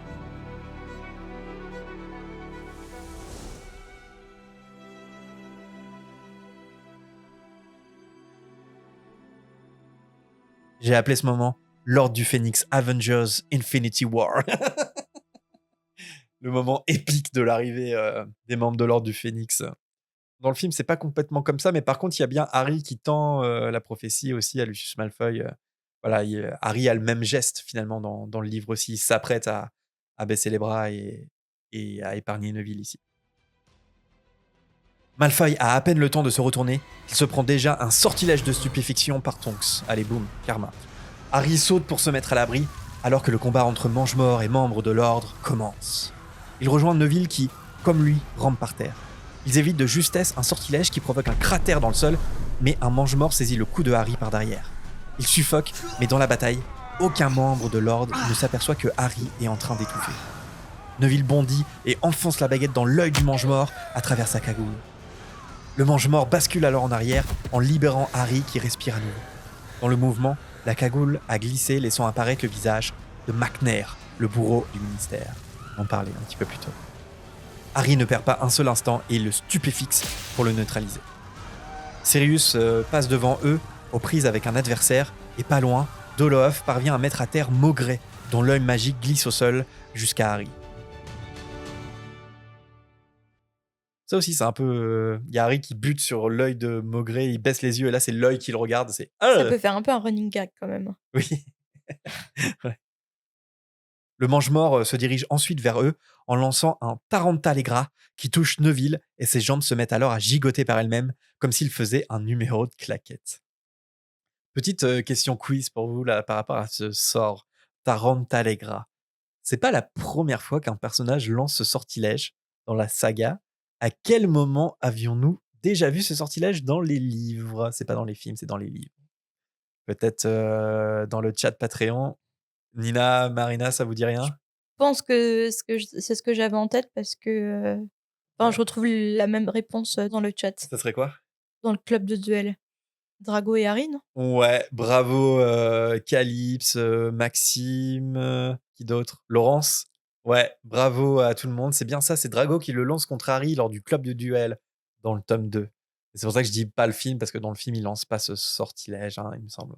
Mais dans le livre, c'était bien Tarantalegra. Ouais, vous êtes trop fort, hein. Ah bah tiens, il y a la carpe. Eh ben, il est là et évidemment, il avait la bonne réponse. Et est-ce que tu as regardé l'étymologie du mot ou pas? Je m'en veux, parce que non. Parce Moi, ça me que fait moi, penser à de tête, ça Tarentule. me fait penser à la tarentelle, qui est Mmh. une danse, du sud de l'Italie. Oh, bah ça doit être ça, hein. Et la tarentule, l'araignée, ça doit venir de là aussi, non? Étymologiquement avec ses pattes, non? Parce que Allegra, c'est léger. Donc Ouais, est-ce que c'est pas en gros par rapport aux pattes d'araignée qui sont légères? Non, je sais pas ouais, qui. puis ça bah, il y a une étymologie autour des jambes, ça c'est sûr, et qui Mmh. doit aussi, s'expliquer par la tarentule, et cette danse que je ne connaissais pas. Merci Nina, pour cette recherche. Dolohov s'attaque ensuite à Harry, mais il parvient à bloquer son maléfice avec un protego. Le choc le projette toutefois au sol, à côté de Neville qui tente de retrouver le contrôle de ses jambes folles. Il a la patte folle, Neville. Alors que Dolohov s'apprête ensuite à saisir la prophétie, Sirius le percute violemment et un duel s'enclenche avec une pluie d'étincelles magiques. Harry se relève et parvient à toucher Dolohov avec un Petrificus Totalus, qui le fait basculer en arrière, inanimé. Sirius félicite Harry tout en lui faisant esquiver plusieurs maléfices qui arrivent sur eux. Il y a un petit ajout sympa du film, enfin sympa, à vous de voir, mais moi je trouve ça assez sympa. C'est Sirius qui dit dans le film « Bien joué James » à Harry. Parce que vraiment, littéralement, dans le film, il prend Harry comme James, qui est le reproche que lui fait Molly Non, je trouve Weasley ça notamment. trop triste. Bah oui, Tu oui. sais, je trouve ça trop triste parce qu'avant de mourir, il voit même pas Harry, mais il voit son meilleur ami décédé. Et Harry, du coup, sait que son parrain l'a même pas vu en tant que lui, Harry, en tant que son père. Je trouve ça, c'est pire. Ah, Calypse n'est pas d'accord avec moi, elle trouve cet C'est ajout horrible. horrible dans le Ah, film. c'est horrible. Bah, Psychologiquement, c'est horrible pour Harry. Puis même pour Sirius. c'est vrai que pour Bah, Harry... je sais Ouais. pas, peut-être qu'il se dit que son oncle le voit, enfin son parrain le voit comme son père, c'est peut-être un honneur pour lui. Et Sirius, je pense qu'il fait, enfin vraiment lui, c'est pas exprès, il revit là en fait. C'est Oui, son moment en fait.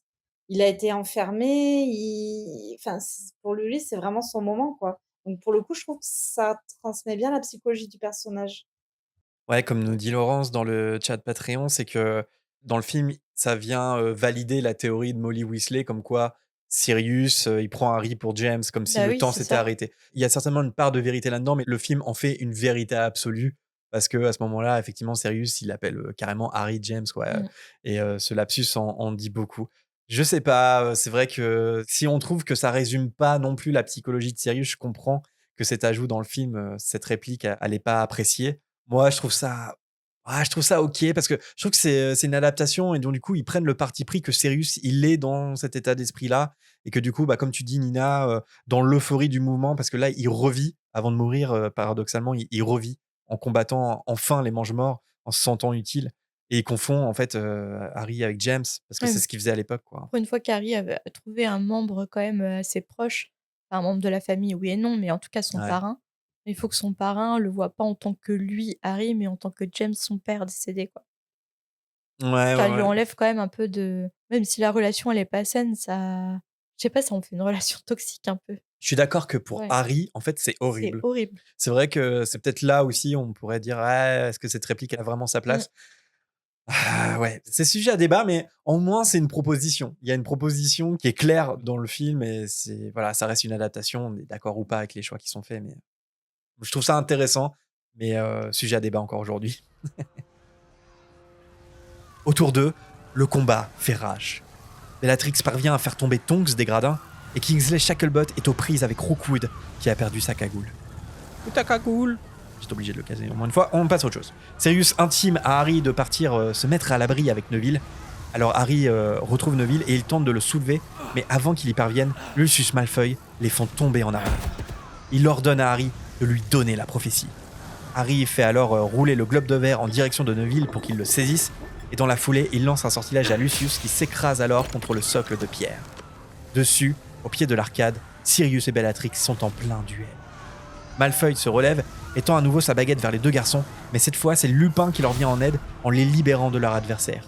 Harry tente tant bien que mal de hisser Neville malgré les sortilèges qui rebondissent autour d'eux, mais dans l'action, lentement, sous les yeux de Harry, le globe glisse de la poche de Neville avant d'être projeté par un coup de pied incontrôlé. Plusieurs mètres plus loin, la sphère se brise au sol et fait apparaître une silhouette blanchâtre, mais impossible d'entendre quoi que ce soit dans le tumulte de la bataille. D'ailleurs, personne ne semble avoir vu ce qu'il s'est passé à part Harry et Neville. Ce dernier, déboussolé, s'excuse, mais Harry lui répond que ça n'a pas d'importance. Il faut surtout partir d'ici au plus vite. Alors qu'il s'apprête à continuer de hisser Neville sur les gradins, Harry regarde ce que son ami lui montre du doigt. Dans l'embrasure de la porte qui donne sur la salle des cerveaux, se trouve un autre membre de l'Ordre du Phénix, et pas n'importe lequel. Dumbledore en personne se tient ici, la baguette levée et le visage furieux.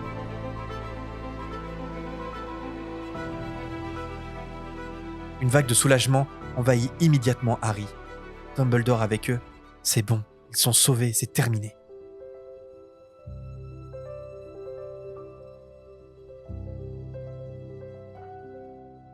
C'est un peu le money shot ici, comme on dit, quoi. Là, encore une fois, un moment épique avec l'arrivée de Dumbledore. À la vue de Dumbledore, le combat prend une toute autre tournure. Les Mange-Morts cherchent à prendre la fuite, mais Dumbledore les capture par la magie. Seuls deux adversaires sont toujours en plein combat, et semble ne pas avoir remarqué la présence de Dumbledore. Il s'agit de Sirius et Bellatrix qui se battent à coups de sortilèges devant l'arcade. Vous êtes prêtes? Sirius esquive un jet de lumière de Bellatrix, puis il se moque d'elle en lui disant qu'elle peut faire beaucoup mieux que ça. Mais le deuxième sortilège frappe bien Sirius en plein dans la poitrine. Le sourire encore figé sur les lèvres, Sirius bascule lentement en arrière à travers le voile déchiré de l'arcade. Harry a à peine le temps de voir le sourire de Sirius se transformer en une expression de surprise que son parrain disparaît déjà de l'autre côté du voile. Bellatrix pousse un cri de triomphe et le sang de Harry se glace. Non, cela ne veut rien dire. Sirius a simplement basculé de l'autre côté du rideau, voilà tout. Harry se précipite vers l'arcade en hurlant le nom de Sirius. Mais avant qu'il puisse monter sur le socle de pierre, Rémus Lupin l'attrape fermement pour l'empêcher d'aller plus loin. Il lui explique qu'ils ne peuvent rien faire pour Sirius. Il est trop tard. Il n'y a plus rien à faire. C'est fini pour lui.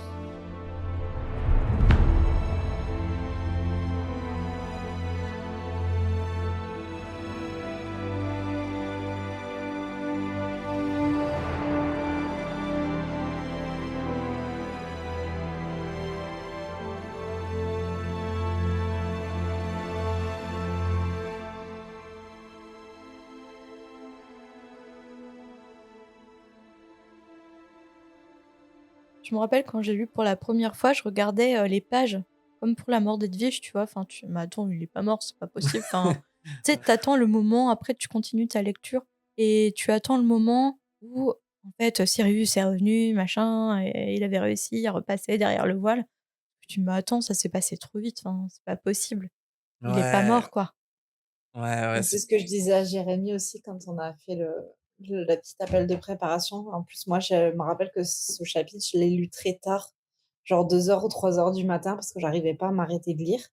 Et donc, j'étais un peu en mode lecture rapide. Ah, tiens, il se passe quoi? Là, il y a un sort, là, il y a un machin et tout. Et puis, je passe, et puis j'ai remis les pages en arrière, et tout relu, et je me disais, mais il est derrière le voile, quoi. C'est tout.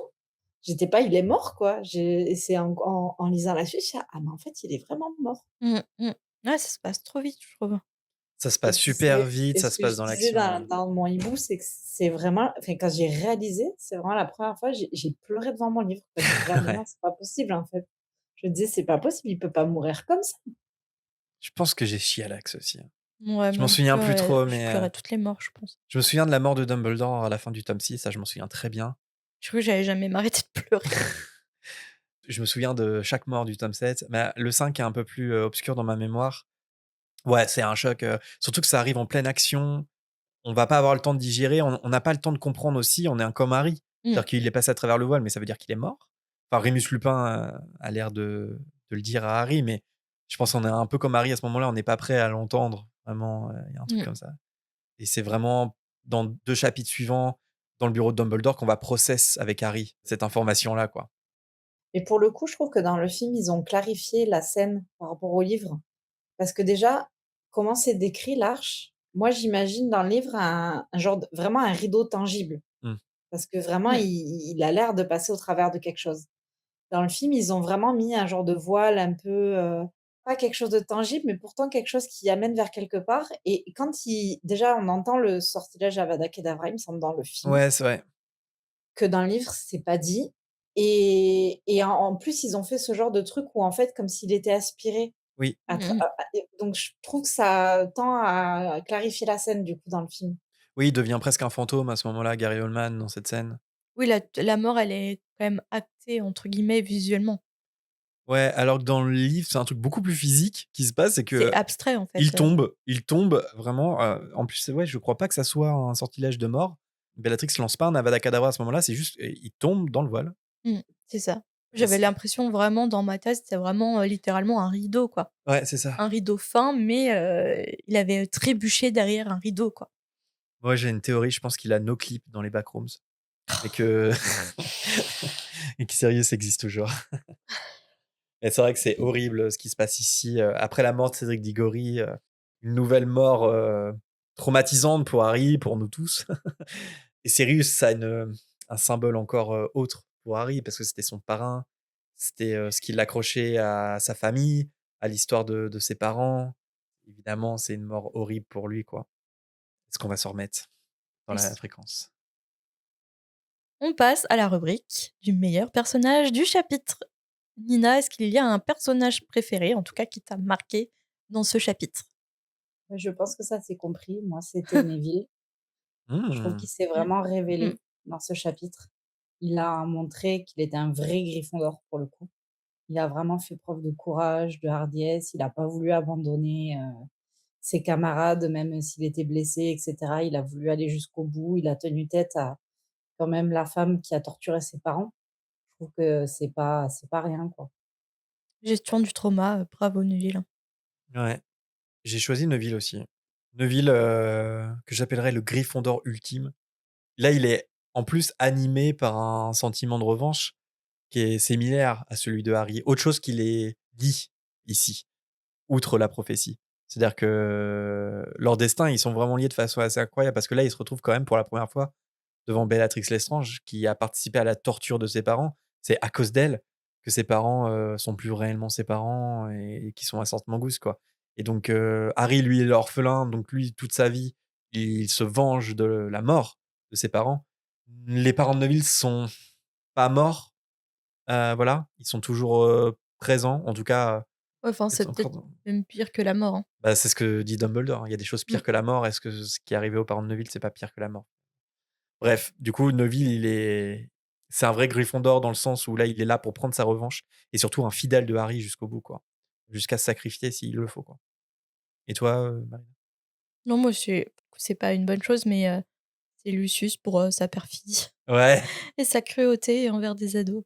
oui, Depuis le début de la saga en piégeant, Ginny, enfin, il est en roue libre, Lucius. Il est un peu comme Rogue, dans le sens où, en fait, enfin, Rogue, c'est une situation différente, mais ils sont tellement aveuglés, ben, pour le coup, Lucius, il est aveuglé par, sa soif de pouvoir. Rogue, c'est par sa soif de vengeance. Ils sont prêts même à bully, en fait, des ados et même enfin, Lucius, est-ce qu'il le ferait? En tout cas, il en donnerait l'ordre de tuer des ados. ouais, ouais, je pense qu'il Il le il ferait il pas il de autorise les autres à le faire. Oui, il ferait pas de sa propre main, Ouais, puisque ouais. c'est un lâche, mais il donnerait l'ordre, ce qui est pour moi, tu es autant coupable. Il donne Que l'ordre, tu fasses, de ta propre main ouais. ou que tu donnes l'ordre, tu es autant coupable, en Ah fait. bah, oui. Et puis un truc qu'on n'a pas dit par rapport à Lucius, mais qui je pense peut expliquer pourquoi, il est aussi tendu et pourquoi il donne, des ordres aussi cruels que ça, c'est qu'il essaye de se racheter auprès de Voldemort ici aussi. Parce que Voldemort est très en colère contre lui d'avoir, fait détruire le journal intime. Voilà. Parce que Lucius a rouvert la chambre des secrets, de par son propre chef, mais il devait pas, l'utiliser. C'est-à-dire que Voldemort, quand il revient et qu'il apprend que son journal intime est détruit, en plus, vraiment détruit définitivement, Lucius ne sait pas et n'a jamais su que c'était un Horcrux. Mais voilà, donc Voldemort est vraiment vénère et je pense que c'est pour ça que Lucius, ici, il est le chef de cette mission-là. C'est en mode, si je réussis la mission, si je parviens à récupérer la prophétie intacte, et ben, Voldemort, m'honorera, quoi. Il y a un truc un peu comme ça. Bon, on n'a pas cité Sirius en meilleur personnage, mais évidemment, c'est le truc. Oui, enfin, il marque par sa mort. Oui, il marque par sa mort, ouais, par, ce qui se passe à la fin. Mmh. Et Nina, est-ce que tu t'es prêtée au jeu du renommage de chapitre? Oui, tout à fait. Est-ce que tu as galéré? Pas trop Oui, parce tout que à je fait, non. savais l'idée que je voulais mettre dedans. C'est plus au niveau de la rédaction, mais je savais un peu l'idée que je voulais transmettre. Je le dis maintenant? Ouais, Vas-y, on vas-y. t'écoute. Alors du coup, moi j'ai mis Harry Potter et l'Ordre du Phénix, chapitre 35, La hardiesse du lion et le chant du cygne. Oh! Oh! Un titre comme l'autrice, La Bah, je hard sais qu'elle fait ouais, souvent ouais, ouais. ouais. des oppositions et en fait, bah, moi je voulais forcément faire une référence à la mort de Sirius. Donc c'est vraiment le chant du cygne parce que c'est vraiment sa dernière action. Enfin, pour moi, c'est vraiment le dernier truc où je pense qu'en vrai, si on lui posait la question, il serait content d'être mort comme ça. Parce qu'en vrai, je pense que là, lui, c'était son truc de: «Je me rebats Oui. contre les forces du mal, je suis utile, je fais quelque chose pour l'ordre, je vais sauver mon filleul». Enfin, je pense que lui, Ouais. pour lui, c'est vraiment la fin de son arc, en fait. Et la hardiesse du lion, bah, du coup, c'est pour Neville, quoi, le Gryffondor qui se révèle, qui vraiment Bravo, Très beau, très bien, parfait. ouais, 10/10. Très beau 5 étoiles. renommage. Mais c'est vrai que la mort de Sirius, un peu comme Rogue, quelque part, c'est ultra triste, hein, mais on pouvait pas rêver meilleure mort pour Sirius, comme on pouvait pas rêver meilleure mort pour Severus Rogue non plus. Oui, mais attends, de toute façon, on ne saura jamais, mais est-ce qu'il est vraiment mort ou est-ce qu'il est dans un entre-deux? Sirius, Ouais. il est dans le monde des morts, oui. Ouais, mais comment, tu vois? Je pense que ça change pas. En fait, c'est juste qu'il y a pas son corps physique sur Terre. Ouais, D'ailleurs, mais du chose coup, qui est est-ce que encore plus difficile oui, pour mais Harry, hein, il y a pas oui, de mais corps, hein. est-ce que oui, c'est ça et puis en plus, est-ce qu'il est en paix? Mmh. Moi, je pense que oui, quand même. Je Je pense sais que pas, moi j'ai du mal à ah ouais? savoir ce qui se passe. Est-ce que du coup, tu finis pas comme une sorte d'âme égarée entre 2 mondes, Ça, Je sais c'est pas, plutôt c'est plus les fantômes, moi, je non trouve mais ça. c'est quoi au-delà du voile, quoi? Ouais, Enfin, mais par contre, on sait pas. ça Pour moi, c'est la ça mort. m'inspire pas une mort, en paix, tu vois? Ouais, ouais.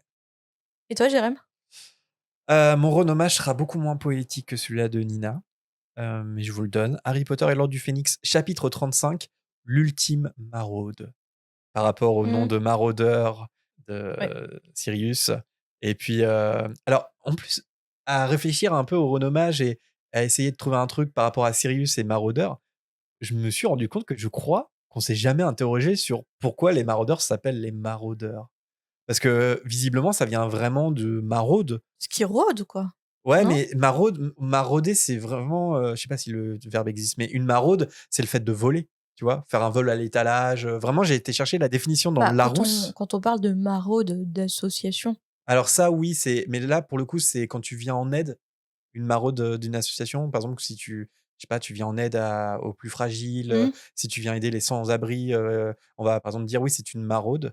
Mais là, c'est dans le sens, plus, mesquin, là, c'est dans Parce le que je croyais sens, qu'une maraude, justement, ça faisait appel aux maraudes des associations et cetera. C'est le fait de rôder, en quelque sorte, ça a mais pas pas dans le vraiment le mauvais sens? sens maraude, ça a pas vraiment le sens de rôder, non. OK.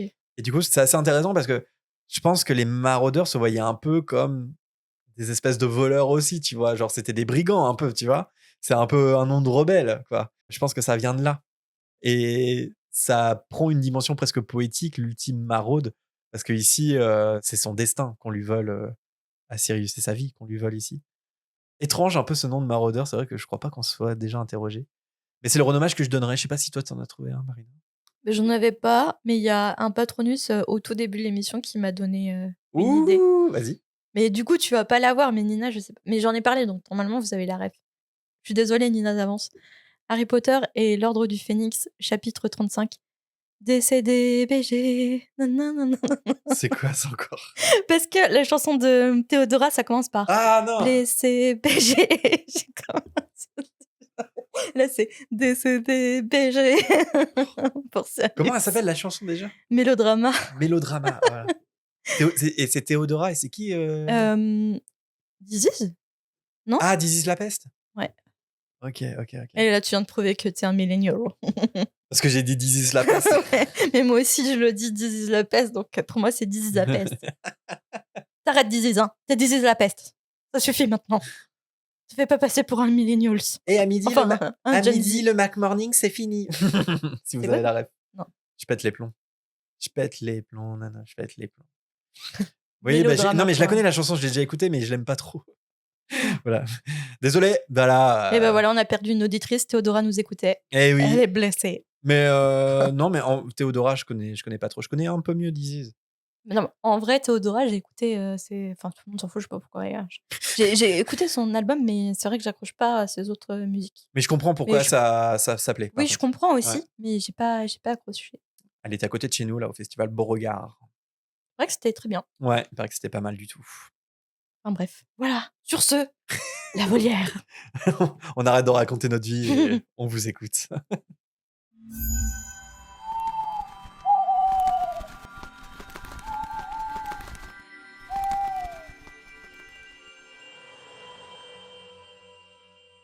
Et nous commençons par le hibou sonore de Maëlle.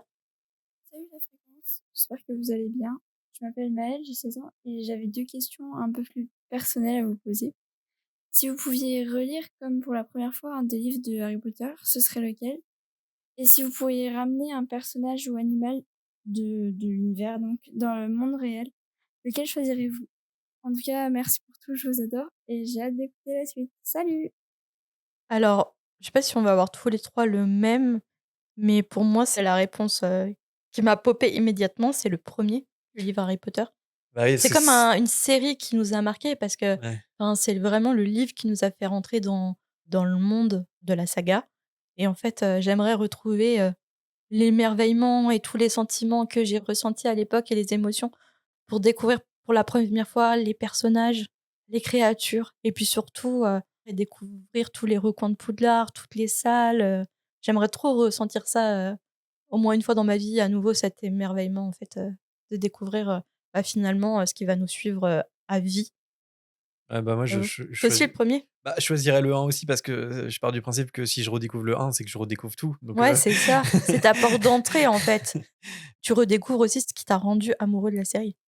Puis aussi, ça serait un retour en arrière en mode, parce que moi, j'ai vu le film d'abord Ah oui, c'est vrai. et ça un petit regret que j'ai toujours eu, mais bon, on peut pas revenir en arrière. Mais là, si on fantasme un peu, bah, ouais, j'efface vraiment tout et je rentre dans l'univers par le premier livre. Mais voilà, je me dis pas, moi bête à 10 ans: «Mais non, mais les livres, c'est nul, j'y arrive pas, c'est ennuyant». Non! Non, Jérémy, c'est très bien les livres, lis plus! Attends pas le film au cinéma. Et toi, Nina? Heu, non, ça serait le 4 en vrai. Ah Ah oui, c'est vrai ouais? que toi, tu es attaché au 4. Ouais, c'est vrai parce que, le un, ouais, ça pose l'univers et tout, mais il y a quand même un truc de redécouverte dans le 4.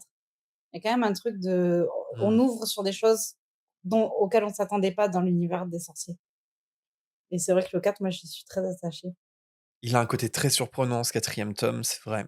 Ça devient tout de suite beaucoup plus épique, un univers beaucoup plus étendu, plus complexe aussi. Le retour de Voldemort à la fin qui Ouais, te mais fait les dire, épreuves, «Mais c'est qu'est-ce que ça tellement va long. être après?» Oh, les Non, épreuves, puis c'est il est tellement gros, long. il est très gros Ah! d'un coup, Oh! alors qu'avant c'était des petits livres. Ouais, ouais, Enfin, ouais. là, on sent que ça devient important, quoi. Bah, Mmh tu te mh. sentais adulte à lire le gros livre du 4. Ça, c'est bon, Ben je ouais, suis peut-être, adulte, ouais. je lis des gros livres. Bah, le 5, on n'en parle même pas. Je sais pas, en personnage, en créature, je sais pas. Ouais, si on pouvait faire revenir un personnage ou une créature dans le monde réel, Peut-être, je sais pas. j'y ai pas trop réfléchi non plus. Bah, en Bah, fait, il y en a tellement. en vrai, peut-être Luna, hein. Est-ce que c'est pas notre personnage préféré? Finalement, qu'on aimerait, que ce personnage existe dans le monde réel? Est-ce que c'est pas lié? Encore une fois, Rémi. Oui, mais moi, 35 ans! ça serait une mais non, Luna, elle aurait, bah, non, mais Luna, elle serait même plus vieille Ou parce toi, que t'aurais à nouveau non, mais ça serait je pas pour sortir avec en plus. mais non, mais c'est pas que Je sais que tu keblo c'est là-dessus. pas question, mais qu'est-ce que tu dirais à un enfant? Mais ça serait pas une enfant déjà, elle serait plus vieille que moi. Luna, elle est plus âgée. Oui, mais tu l'as pas connue dans la saga à cet âge-là, tu vois? Non, Elle est restée on va bloquée. pas revenir sur ce Mais non, mais à débat. chaque fois, je comprends pas. Non. Je comprends pas. Bon, moi, ça serait Luna. Voilà. Je Ai-je besoin comprends de me pas. justifier? Non. Ce serait pour être pote et pour parler avec elle et boire un café et qu'elle me raconte, toutes ces théories farfelues, du chicaneur. Je sais pas, moi, ce serait plutôt, un des profs, soit vraiment loufoque parce que, genre, j'aimerais trop passer un après-midi avec Trelawney. Ça doit être Ah fou. ouais. Elle est folle, mais c'est une folie douce, tu vois? Tu dois trop te marrer, n'empêche. Ouais, mais pareil, hein, pour boire un café, vite fait, mais Un après, café peut-être avec une petite goutte de whisky, du ouais, Trelawney. mais pareil, tu la veux pas en meilleur pote, que tu vois tous les jours, je pense que bon. Après, tu vois, peut-être Dumbledore pour se poser dans une bibliothèque, là, comme ça. Ou peut-être, faire appel à son côté foufou aussi, je sais pas. Père Castor, raconte-moi une histoire. Ouais, c'est ça. McGonagall, j'aurais du mal à avoir des ah, puis pour un bon apéro, Hagrid, hein. Ouais, Hagrid, Le best, le le goat. ghost. Bah, peut-être le ghost, hein, aujourd'hui, on sait pas trop d'ailleurs. Pour l'heure de l'apéritif, Peut-être que Hagrid n'est plus parmi nous, on sait pas trop. et puis en créature, je sais pas. Bizarrement, ce qui me vient, c'est, hippogriffe. Oh, les Parce veaux que de lune, c'est trop mignon les veaux de lune. ouais, mais ça, c'est pas dans la saga. Si, c'est dans les animaux fantastiques. Si, Donc je c'est pas dans crois. la saga. Je crois que c'est cité dans les livres. Ah ouais? Ouais, il me Les veaux semble, de hein. lune? Ouais, ouais, je crois qu'il les étudie. Non, mais les hippogriffes, je trouve ça incroyable. Une fois que tu as conquis, que tu as obtenu leur respect, conquis leur cœur, je pense, ils te donnent tout. Puis ça doit être trop chou quand même si c'est hyper dangereux. Mmh. J'aimerais beaucoup rencontrer un hippogriffe. Toi, Nina, tu Et toi, Nina, pensais du coup? ouais, tu pensais à un personnage ou une créature? Alors les personnages, j'ai du mal, mais ça rejoint un peu, ce qu'on va dire dans l'after show, c'est j'arrive pas à me dire qu'est-ce si on si parce que là, la question, c'est les ramener. Ouais. Toutes les personnes je vois pas qu'est-ce qu'il ferait chez nous, en fait. Il serait trop en décalage avec, Bah, c'est pour ça que j'ai notre Cal, tu vois, Hagrid au moment de l'apéro. ouais, oui. Un compagnon Ou d'apéro, il y Arthur a Hagrid. Weasley dans le monde Ouais, moldu, Ouais, vraiment. à la limite, lui, ça pourrait être très drôle, genre de le prendre par la main et de l'amener à l'aéroport ou ce genre de truc. Voilà, ça pourrait être très drôle. T'as envie de Mais ouais, après, jardiner? Chourave. Elle t'apprend plein de trucs et tout, plein elle saurait d'astuces. pas faire pousser les plantes moldues, j'en suis sûre. Putain, Arthur Weasley à un aéroport, je crois Au qu'il tombe dans les cinéma. vapes. Déjà, toi, tu cinéma. tombes à Aussi. moitié dans les vapes à chaque fois, donc Au cinéma, il fait une syncope. En 4DX. Mais et pour les animaux, je me dis, ça serait sympa d'avoir des petits phénix. Ah bah tiens, la carte Genre, disait la même chose dans le chat. Phoenix, ouais. En plus, tu peux te téléporter avec un phoenix. je vois bien les reportages animaliers sur les phénix. un petit boursouflé. Ah oui, un Un boursouflé. boursouflé, c'est trop mignon. Ouais. Ouais. Mais ils servent un peu à que dalle, par contre. Mais... Ou un nifleur. Bah, tu dis ça, on a des chats. Enfin, Ah je oui, suis oui, désolée, oui, je oui, les c'est aime, vrai. mais Ils servent pas à grand chose là, non plus, c'est vrai. ils dorment, ils mangent, ils vont à la litière. Ils font des Ils câlins. nous embêtent un peu, ils nous font des câlins, et puis Ah, après, bah voilà. ben, Bah, rebolote le Est-ce que cycle. les boursouflés, c'est pas un peu la même chose finalement? Ouais, mais c'est trop mignon. Regarde, Sirius comme il est, tout rond, c'est un boursouflé là. Ouais, c'est un On voit boursouflé. même pas la tête. C'est ça. Bon, on passe au prochain hibou. Mm. Il nous a été envoyé par Faustine. Coucou, j'espère que vous allez bien. Tout d'abord, j'ai découvert votre podcast en avril, et là, je suis au prisonnier d'Azkaban, donc je suis un petit peu en retard, et je vous écoute depuis les États-Unis, mais je suis française. Et du coup, je voulais savoir votre avis. Déjà, où est-ce que les sorciers achètent leur nourriture? Parce que, visiblement pas dans les supermarchés de Moldus, parce qu'ils y connaissent rien à l'argent moldu, parce qu'il y a des supermarchés sorciers. Et du coup, ma vraie question, entre guillemets, c'est une question un peu plus pertinente, je pense. C'est, on sait que Godric Solo, c'est le lieu de naissance de Godric Gryffondor. Mais du coup, est-ce que ça s'appelle Godric Solo pour les Moldus aussi? Parce que, il a été nommé pour un sorcier, et il me semble que le décret international du secret magique avait déjà été signé, à l'époque des fondateurs. Donc voilà, je voulais savoir votre avis. Au revoir. Merci Faustine pour ton hibou depuis les États-Unis. Tu te poses des bonnes questions déjà à ton âge. C'est très chouette. Alors, où les sorciers achètent-ils leur nourriture? Moi, je me dis que il y a sûrement des sorciers qui sont plus intégrés dans la société moldue et donc qui font leurs courses dans des supermarchés ou sur des marchés moldus, peut-être. Après, l'autre réflexion que je me fais aussi, c'est que quand tu es sorcier, c'est beaucoup plus facile de voyager. Donc, ils ont peut-être tendance à se rendre sur le chemin de traverse ou à Préolard, par exemple, sur un coup de tête, quoi. C'est-à-dire que poudre de cheminette ou tu transplanes, tu peux aller à l'autre bout du pays sans aucun problème, quoi. Puis certains ont peut-être des potagers, ils vivent Oui. en autosuffisance aussi, peut-être. Parce que par exemple, les Weasley, je crois qu'ils ont un potager, ils ont des Oui. poules. Donc déjà, avoir des légumes par soi-même, des œufs, des choses comme ça. Je sais pas s'ils sont Et- autosuffisants, mais en tout cas, ouais, ils ont. Après, j'imagine mal les Malfoy avoir leur Ouais. propre potager, leur propre poule, en tout cas de récolter eux-mêmes. Ouais. Bah, je pense que c'est un peu un mélange des deux. Je Ils pense ont qu'il y a, Target. je pense qu'il y a- Sorcerer Target.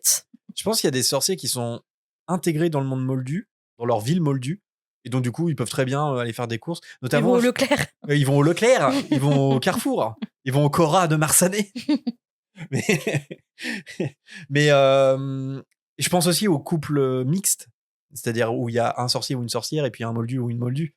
C'est-à-dire que là, pour le coup, ouais, tu peux très bien faire les deux. Tu peux très bien transplaner sur le chemin de traverse si tu veux, et puis ou alors aller au Et Carouf du coin. à Voilà. l'heure actuelle, est-ce qu'aussi eux souffrent de l'inflation et de l'augmentation du prix des courses? Ouais, ça. Par S'ils ont contre. leur propre Target sorcier, eux aussi. Et en tout cas, sur le transplanage, il n'y a pas de montée du carburant, donc ça, c'est bien aussi. À noter. Ouais, mais dans le wiki, je crois qu'il est parlé du cours instable quand même de la poudre de cheminette. En fait, la poudre de cheminette, c'est surtout pour ceux qui veulent pas transplaner ou qui sentent pas de transplaner. Après, t'as pas trop le choix, genre quand t'as une famille et tout. Bah oui, c'est ça, t'as pas trop le choix en fait. Après, il faut pas faire comme Harry, quoi. Faut bien prononcer sa destination et normalement tout se passe bien. Mm. Donc voilà, donc ça serait pour les courses. Et l'autre question, est-ce que Godric Solo a le même nom pour les moldus? Alors, oui, Godric Solo est bien plus ancien que le Code international du secret magique, parce que c'est bien vu de la part de Faustine. Godric Gryffondor, qui a donné son nom au village, il a vécu au Moyen-Âge. Et le secret magique, ça a été signé en 1689. Donc ça faisait, a priori, hein, longtemps que le village s'appelait Godric Solo. Alors après, on ne sait pas trop quand est-ce que la ville s'est appelée comme ça aussi. Donc il peut y avoir un point d'interrogation là-dessus. Godric Solo, d'ailleurs, ça fait partie de ces villages mixtes. On parlait de mixité tout à l'heure, dans lesquels les communautés sorciers se sont regroupées après la signature du Code international. En gros, les sorciers se sont regroupés dans quelques villages pour se protéger mutuellement et pour mieux se cacher. C'est le cas aussi de l'Autry Saint-Chaspool. On parlait des Weasley, c'est la ville des Weasley, aussi celle des Lovegood, enfin plutôt village, hein, là on parle de village. Tinworth, qui est là où il y a la chaumière au coquillage de Bill et Fleur. Et dans les livres, on parle aussi de Flagley-le-Haut dans le Yorkshire, voilà, qui est un autre village mixte où il y a voilà, des communautés de sorciers. Donc là, par exemple, dans ces villages-là, je pense qu'il y a des marchés où il y a beaucoup de sorciers. Voire il y a une espèce de supermarché sorcier où les moldus peuvent aussi aller. Voilà, donc on peut tout imaginer, quoi. Alors, on ne connaît pas l'histoire détaillée du village de Godric Solo. Donc là, encore une fois, quand est-ce que la ville s'est appelée Godric Solo, on ne sait pas. Mais je pense pas que le nom soit différent pour les moldus dans tous les cas. C'est simplement qu'à mon avis, les moldus doivent ignorer d'où vient le nom de leur village, quoi, tout simplement. Mm. Comme la plupart des gens, Oui, finalement. oui, oui. Sur tous les noms what the fuck des villages en Normandie, Tu ça te se poses trouve, pas c'est forcément la des question. villages sorciers, finalement. C'est pour ça. Je sais pas, Nina, toi, est-ce que tu aurais une autre idée ou que ça? Ouais. Et du coup, j'avais pas trop. Quand j'ai écouté le hibou, je me suis dit, c'est une excellente question. Ouais. Parce que moi, je m'étais dit, en tant que sorcier, ça doit être assez facile justement d'être autosuffisant, d'avoir son petit potager, de faire un sort et la graine, elle pousse toute seule, et puis voilà. Mais je viens de me rappeler que dans le premier livre, il me semble qu'ils disent que des fois, Harry, quand il est allé à Londres ou quoi, il a croisé des sorciers puis qui l'ont reconnu. Oui. Euh, et ils étaient clairement dans des magasins de moldus, en fait. Donc, est-ce qu'ils vont là pour sociabiliser ou pour se moquer des moldus? Enfin, Oui, bien vu. C'est pas des Dalus Deagle, je crois, d'ailleurs. je ne sais plus. C'est Je dans le sais 1, en tout cas, sur le Mais chemin. même au début, tout début dans le chapitre 1, quand il y a le Voldemort qui est vaincu, ils le disent que le père Dudley, il arrête pas de voir des gens attifés Ouais. bizarrement, tout ça, qui se réjouissent et tout, et ils sont, bah, dans des parties de moldus, quoi. Donc, Ouais. s'ils sont pas là pour faire, des courses ou quoi, ou est-ce qu'ils sont juste là pour se balader? Je sais pas. Bah, dans le premier chapitre du tout premier livre, là, pour le coup, c'est inhabituel parce qu'en fait, il célèbre la chute de Voldemort et c'est pour ça que c'est bizarre parce que normalement, ces sorciers en cape de toutes les couleurs, ils sont jamais dans la rue, ils déambulent jamais dans la rue comme ça. Donc, c'est bien la preuve que la plupart du temps, ils sont plus cachés que ça. Mais à quel point ils sont cachés? Moi, je pense que c'est un peu un mélange des 2. Je pense qu'il y en a, ils préfèrent voyager, dans des lieux 100 sorciers. Il y en a pas 36 000, hein, des lieux 100 sorciers, au Royaume-Uni. Nous, à notre connaissance, il y en a que 2. C'est le chemin de traverse à Londres et Préolard, qui est le seul village 100 sorcier du pays. Ou alors, je pense qu'il y a des sorciers qui savent plus se tenir, qui sont plus intégrés et dans ce cas-là, ouais. Qui s'intéresse finalement au monde autour Oui, d'eux au monde, aussi. ouais, c'est ça. Je peux pas ne pas citer, le commentaire de Florent dans le chat Patreon qui nous dit: «Le fameux supermarché Leclerc de Feu». Très beau jeu de mots, bravo, Florent. Peut-être qu'il y a un Leclerc de Feu à Godric Solo, justement, qui est un village hybride. Nous passons au hibou sonore de Robin.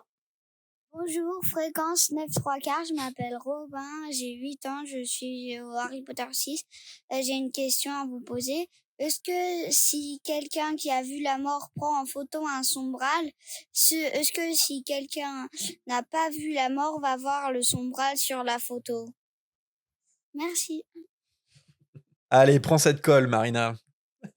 Merci De la part de pour Robin. cette super question. Moi, j'en sais rien du tout. Oh, vous avez Je vais des faire- questions, même les plus jeunes parmi vous, c'est incroyable, merci. En vrai, je sais pas. Je sais pas. Moi, j'ai une théorie. Est-ce qu'il apparaît à la pellicule? Moi, je pense pas. Nina, qu'est-ce que t'en penses? Moi, j'aurais dit non. J'ai pensé au basilic, en fait, dans le 2, quand il le prend en photo. la pellicule, elle crame, bon, parce que son regard, etc. Mais je Ouais. pense que c'est le genre de trucs qui peuvent pas être pris en photo. Ouais, c'est vrai, ouais, on voit que son pouvoir, le pouvoir du basilic, il influe sur l'appareil photo. Est-ce que c'est pas pareil pour les sombrales? Il y a un truc au niveau de la perception. Mmh. Si tu as vu la mort, tu peux les voir, sinon non. Je pense qu'une simple photo, ça ne marche Il pas. apparaît pas pour tout le monde, quoi. Ouais, peu importe qui prend la photo, je pense pas que les créatures puissent être photographiées, quoi. Ce qui est un truc que je trouve assez effrayant. J'aime pas trop ce truc-là de tu sais, par exemple, tout ce qui se reflète pas dans un miroir ou tu prends une photo, il y a un truc qui apparaît qui n'était pas là, tu vois? Il y a un côté De assez quoi, ça t'est horrifique. déjà arrivé? Non, non, non, mais c'est un classique, de genre, tu Ah bah, comme les vois? vampires, quoi. Ouais, voilà, les vampires, par exemple, tu danses avec un vampire et en fait, tu danses tout seul, comme ça, en passant devant un miroir, quoi. Ouais. Donc je pense qu'il y a un côté un peu comme ça serait ma théorie, quoi. Ouais. Je Après, suis ça d'accord reste avec de la Nina. magie parce que là, c'est à travers ton regard, mais à travers une pellicule, donc Ouais, mais moi, je pense pas parce que du coup, c'est trop objectif. Enfin, ce n'est que les gens qui ont vu la mort qui peuvent les voir. Il y a que ce moyen-là de les voir. Après, peut-être que tu peux les représenter en peinture, tu peux en voir une illustration, oui, ça, c'est sûr, ça, mais je les prendre en pense. photo, je pense pas que ce soit possible. Mais bon, en même temps, ça reste une Et théorie parce que on ne va pas merci, Amine. jusque-là. Mais merci pour la colle, hein. C'est super, Robin. On passe au dernier boussonneur de cette volière? Il nous a été envoyé par Yuna. Bonjour Jérémy et Marina, j'espère que vous allez bien. Je voulais vous poser une question par rapport à Fleetwit et Shurab. Est-ce que l'on sait s'ils font partie de l'ordre? Car ces deux personnes qui sont impliquées dans Poudlard en tant que directeur et directrice de maison. Et ils font partie de la Grande Guerre de tome 7. Est-ce que Harry ne pense pas à eux lorsqu'il est capturé dans le bureau de Ombrage? Je voulais aussi remercier Marina pour Les Mystères d'Eversand, car je suis en train d'écouter le tome 1 en audio et j'adore. Voilà, je vous remercie beaucoup, bonne journée. Merci Yuna. Et oui, Eversond, moi je suis en pleine lecture encore. Bah toi Ouais. aussi d'ailleurs, t'as pas lu le Bah, dernier? je j'ai pas encore, commencé le tome 4. Mais ouais, c'est une révélation, Eversand. Victor Dixon. Moi, je Ouais, crois que ça se dit comme ça, Dixon. ouais. Mais d'ailleurs, tu es une vraie influenceuse parce que tu conseilles les gens sur Insta aussi. On a converti quelques gens à Eversond. Est-ce que Fleetwick et Shurav font partie de l'ordre du Phénix? Alors, moi, je dirais qu'ils font pas officiellement partie de l'ordre parce que les membres officiels de l'ordre du Phénix, on les connaît. Il n'y a pas trop de zone de flou vis-à-vis de ça. Mais je dirais que ils font partie des sorciers qui gravitent autour de l'ordre du Phénix. Parce que, par exemple, on sait qu'ils vont rejoindre le combat en cas de besoin. Voilà. Donc, je pense que il y en a plusieurs des sorciers comme ça. C'est-à-dire qu'ils font pas directement partie de l'ordre du Phénix. Ce sont pas des membres actifs de l'ordre, mais ils ont la confiance de Dumbledore, ils ont la confiance des autres membres de l'ordre du Phénix, et on sait qu'en cas de besoin, on peut compter sur eux. Mais la guerre contre Voldemort ne se résume pas à simplement les membres de l'ordre du Phénix, quoi. Heureusement que tous les profs ou directeurs, de maison ne sont pas, membres de l'Ordre du Phénix parce que il faut quand même préserver Poudlard Ouais. et imagine, ils auraient décidé d'arrêter tous les membres de l'Ordre du Phénix, que la liste aurait fuité. Ben, il y a quand même des gens qui restent en place, des gens de confiance, tu vois, à l'intérieur de Ouais, Poudlard. ouais, Faut ouais, pas ouais. placer tout le monde dans le même, tu sais, dans le même jeu Ouais. pour que des résistants quand même, restent en dehors de l'Ordre du Phénix et résistent à leur manière, mais qu'ils soient safe aussi. Et que des gens, dans la résistance, restent. Ouais, ouais, ça peut être une bonne réponse aussi. Ouais, ouais, c'est vrai. Puis de toute façon, il y a de l'intérêt que tout le monde ne fasse pas partie de l'ordre du Phénix, quoi. C'est-à-dire qu'il y a pas besoin d'être De tout 36 000. connaître, Ouais. de oui. Même ça compliquerait, je pense, Bah oui. l'action de Mmh. l'ordre. Pour prendre des décisions, il faut quand même un groupe restreint. Mais heureusement, la résistance ne se limite pas aux simples membres de l'ordre. Lina, je sais pas si tu es d'accord avec nous sur ce point-là? Bah, du coup, je savais pas du tout. De prime abord, j'aurais dit non parce que j'avais pas l'impression qu'ils étaient plus cités que ça. Mais effectivement, c'est dans tous les cas des sympathisants, en Ouais, fait. c'est ça. Mmh. Et je pense même que, bah, Fleetwick et Shurav, ils sont, alors c'est Rock, je pense que c'est un cas un peu plus compliqué, mais je pense qu'ils sont quand même pas mal en contact avec McGonagall. McGonagall ne révèle pas des secrets de l'ordre, mais ils doivent avoir quand même des discussions. Enfin, on voit qu'il y a de la solidarité entre eux, entre les profs de Poudlard. Et donc, on sait de quel côté ils sont, Fleetwick et Oui, ils Shurav. partagent les mêmes valeurs, mais c'est pas Ouais, pour ça qu'ils voilà, sont de des l'Ordre membres du de Phénix, ouais. l'ordre. Ouais, c'est ça. ça. Donc ça serait ça notre réponse, Yuna. Et bonne écoute des mystères d'Everson. J'ai pas jeté une Non, moi oreille au non livre plus. audio. Je sais pas qui a fait la narration. Et ça conclut la volière d'aujourd'hui. Pour nous poser vos questions, vous pouvez nous envoyer un vocal d'1 minute, envoyé par message sur Insta ou Facebook ou bien par mail. On ne peut pas tout diffuser, donc n'hésitez pas à nous renvoyer une autre question si ça fait quelques semaines. Et bien sûr, n'oubliez pas de nous suivre sur nos réseaux, notamment Insta, c'est là où on est les plus actifs. Et si vous souhaitez entrer en contact avec d'autres auditeurs et auditrices, notre serveur Discord est là pour vous. Tous les portes loin sont dispo dans la description de l'épisode, comme d'habitude. Ouais, Discord, c'est le meilleur endroit pour parler d'Harry Potter ou autre. Et sinon, je propose actuellement des live Twitch chaque mercredi soir à partir de 19h30. Je dis actuellement, mais ça fait déjà 1 an, je crois. On parle ensemble de l'actualité autour de la série et du Wizarding World au sens large. Et on fait aussi des quiz, des jeux, etc. Avec la possibilité d'interagir en direct. Ça se passe sur la chaîne Stream 9 3/4. Et autrement, les replays sont publiés en intégralité sur une chaîne YouTube du même nom. Stream 9, donc 9 le chiffre et 3/4 en toutes lettres. N'hésitez pas à venir jeter un œil. C'est cool si vous êtes à jour, par exemple, parce que ça fait du nouveau contenu chaque semaine qui sort du podcast. Et c'est toujours un plaisir pour moi de discuter avec toutes et tous. En parlant de contenu bonus, ça, c'est sur la plateforme Patreon que vous pouvez retrouver tous nos podcasts exclusifs. Avec un abonnement mensuel de quelques euros, vous nous soutenez directement dans notre projet et vous débloquez en contrepartie tous nos after-shows. On en a une 60aine actuellement que vous pouvez rattraper avec des sorties chaque semaine, bien sûr. Et en vous abonnant, vous pourrez aussi rejoindre nos enregistrements en direct avec le chat et accéder aux enregistrements vidéo. Le meilleur moyen de soutenir la fréquence, c'est de nous rejoindre sur Patreon, d'autant que ça fonctionne comme n'importe quelle autre appli d'écoute, avec la possibilité de lier son compte Spotify, par exemple. Un grand merci, comme d'habitude, à toutes celles et ceux qui ont fait le choix du soutien. Si la fréquence est toujours active aujourd'hui, c'est en partie grâce à vous. Et si la fréquence est aussi active, c'est évidemment grâce à vos écoutes, mais aussi pas mal grâce à vos commentaires, vos avis et vos partages. Vos abonnements aussi. N'oubliez pas de vous abonner sur l'appli que vous utilisez pour écouter vos podcasts. Merci aux auditeurs et auditrices qui ont pris le temps de laisser des étoiles et un avis quand c'est possible. Petite dédicace à Sirius Fan, qui l'a fait récemment sur Podcast Addict, par exemple. Sirius Fan, je pense que ça a été douloureux pour toi, ce chapitre. On pense à toi. Vous êtes pas mal à commenter les épisodes sur Spotify ou YouTube aussi. C'est trop cool de vous lire et de vous répondre. Les échanges, les débats continuent après la sortie des épisodes. Et ça, c'est très chouette parce que c'est le but de ce podcast, discuter d'Harry Potter tous ensemble. Et pour discuter directement avec nous, quoi de mieux que nous rejoindre sur un épisode en tant qu'invité. Pour candidater, il suffit de vous présenter dans une vidéo ou un vocal de 2 minutes et à nous faire parvenir tout ça par mail ou par message Discord. Là aussi, on ne peut pas accepter tout le monde, mais on tient quand même à garder les candidatures ouvertes.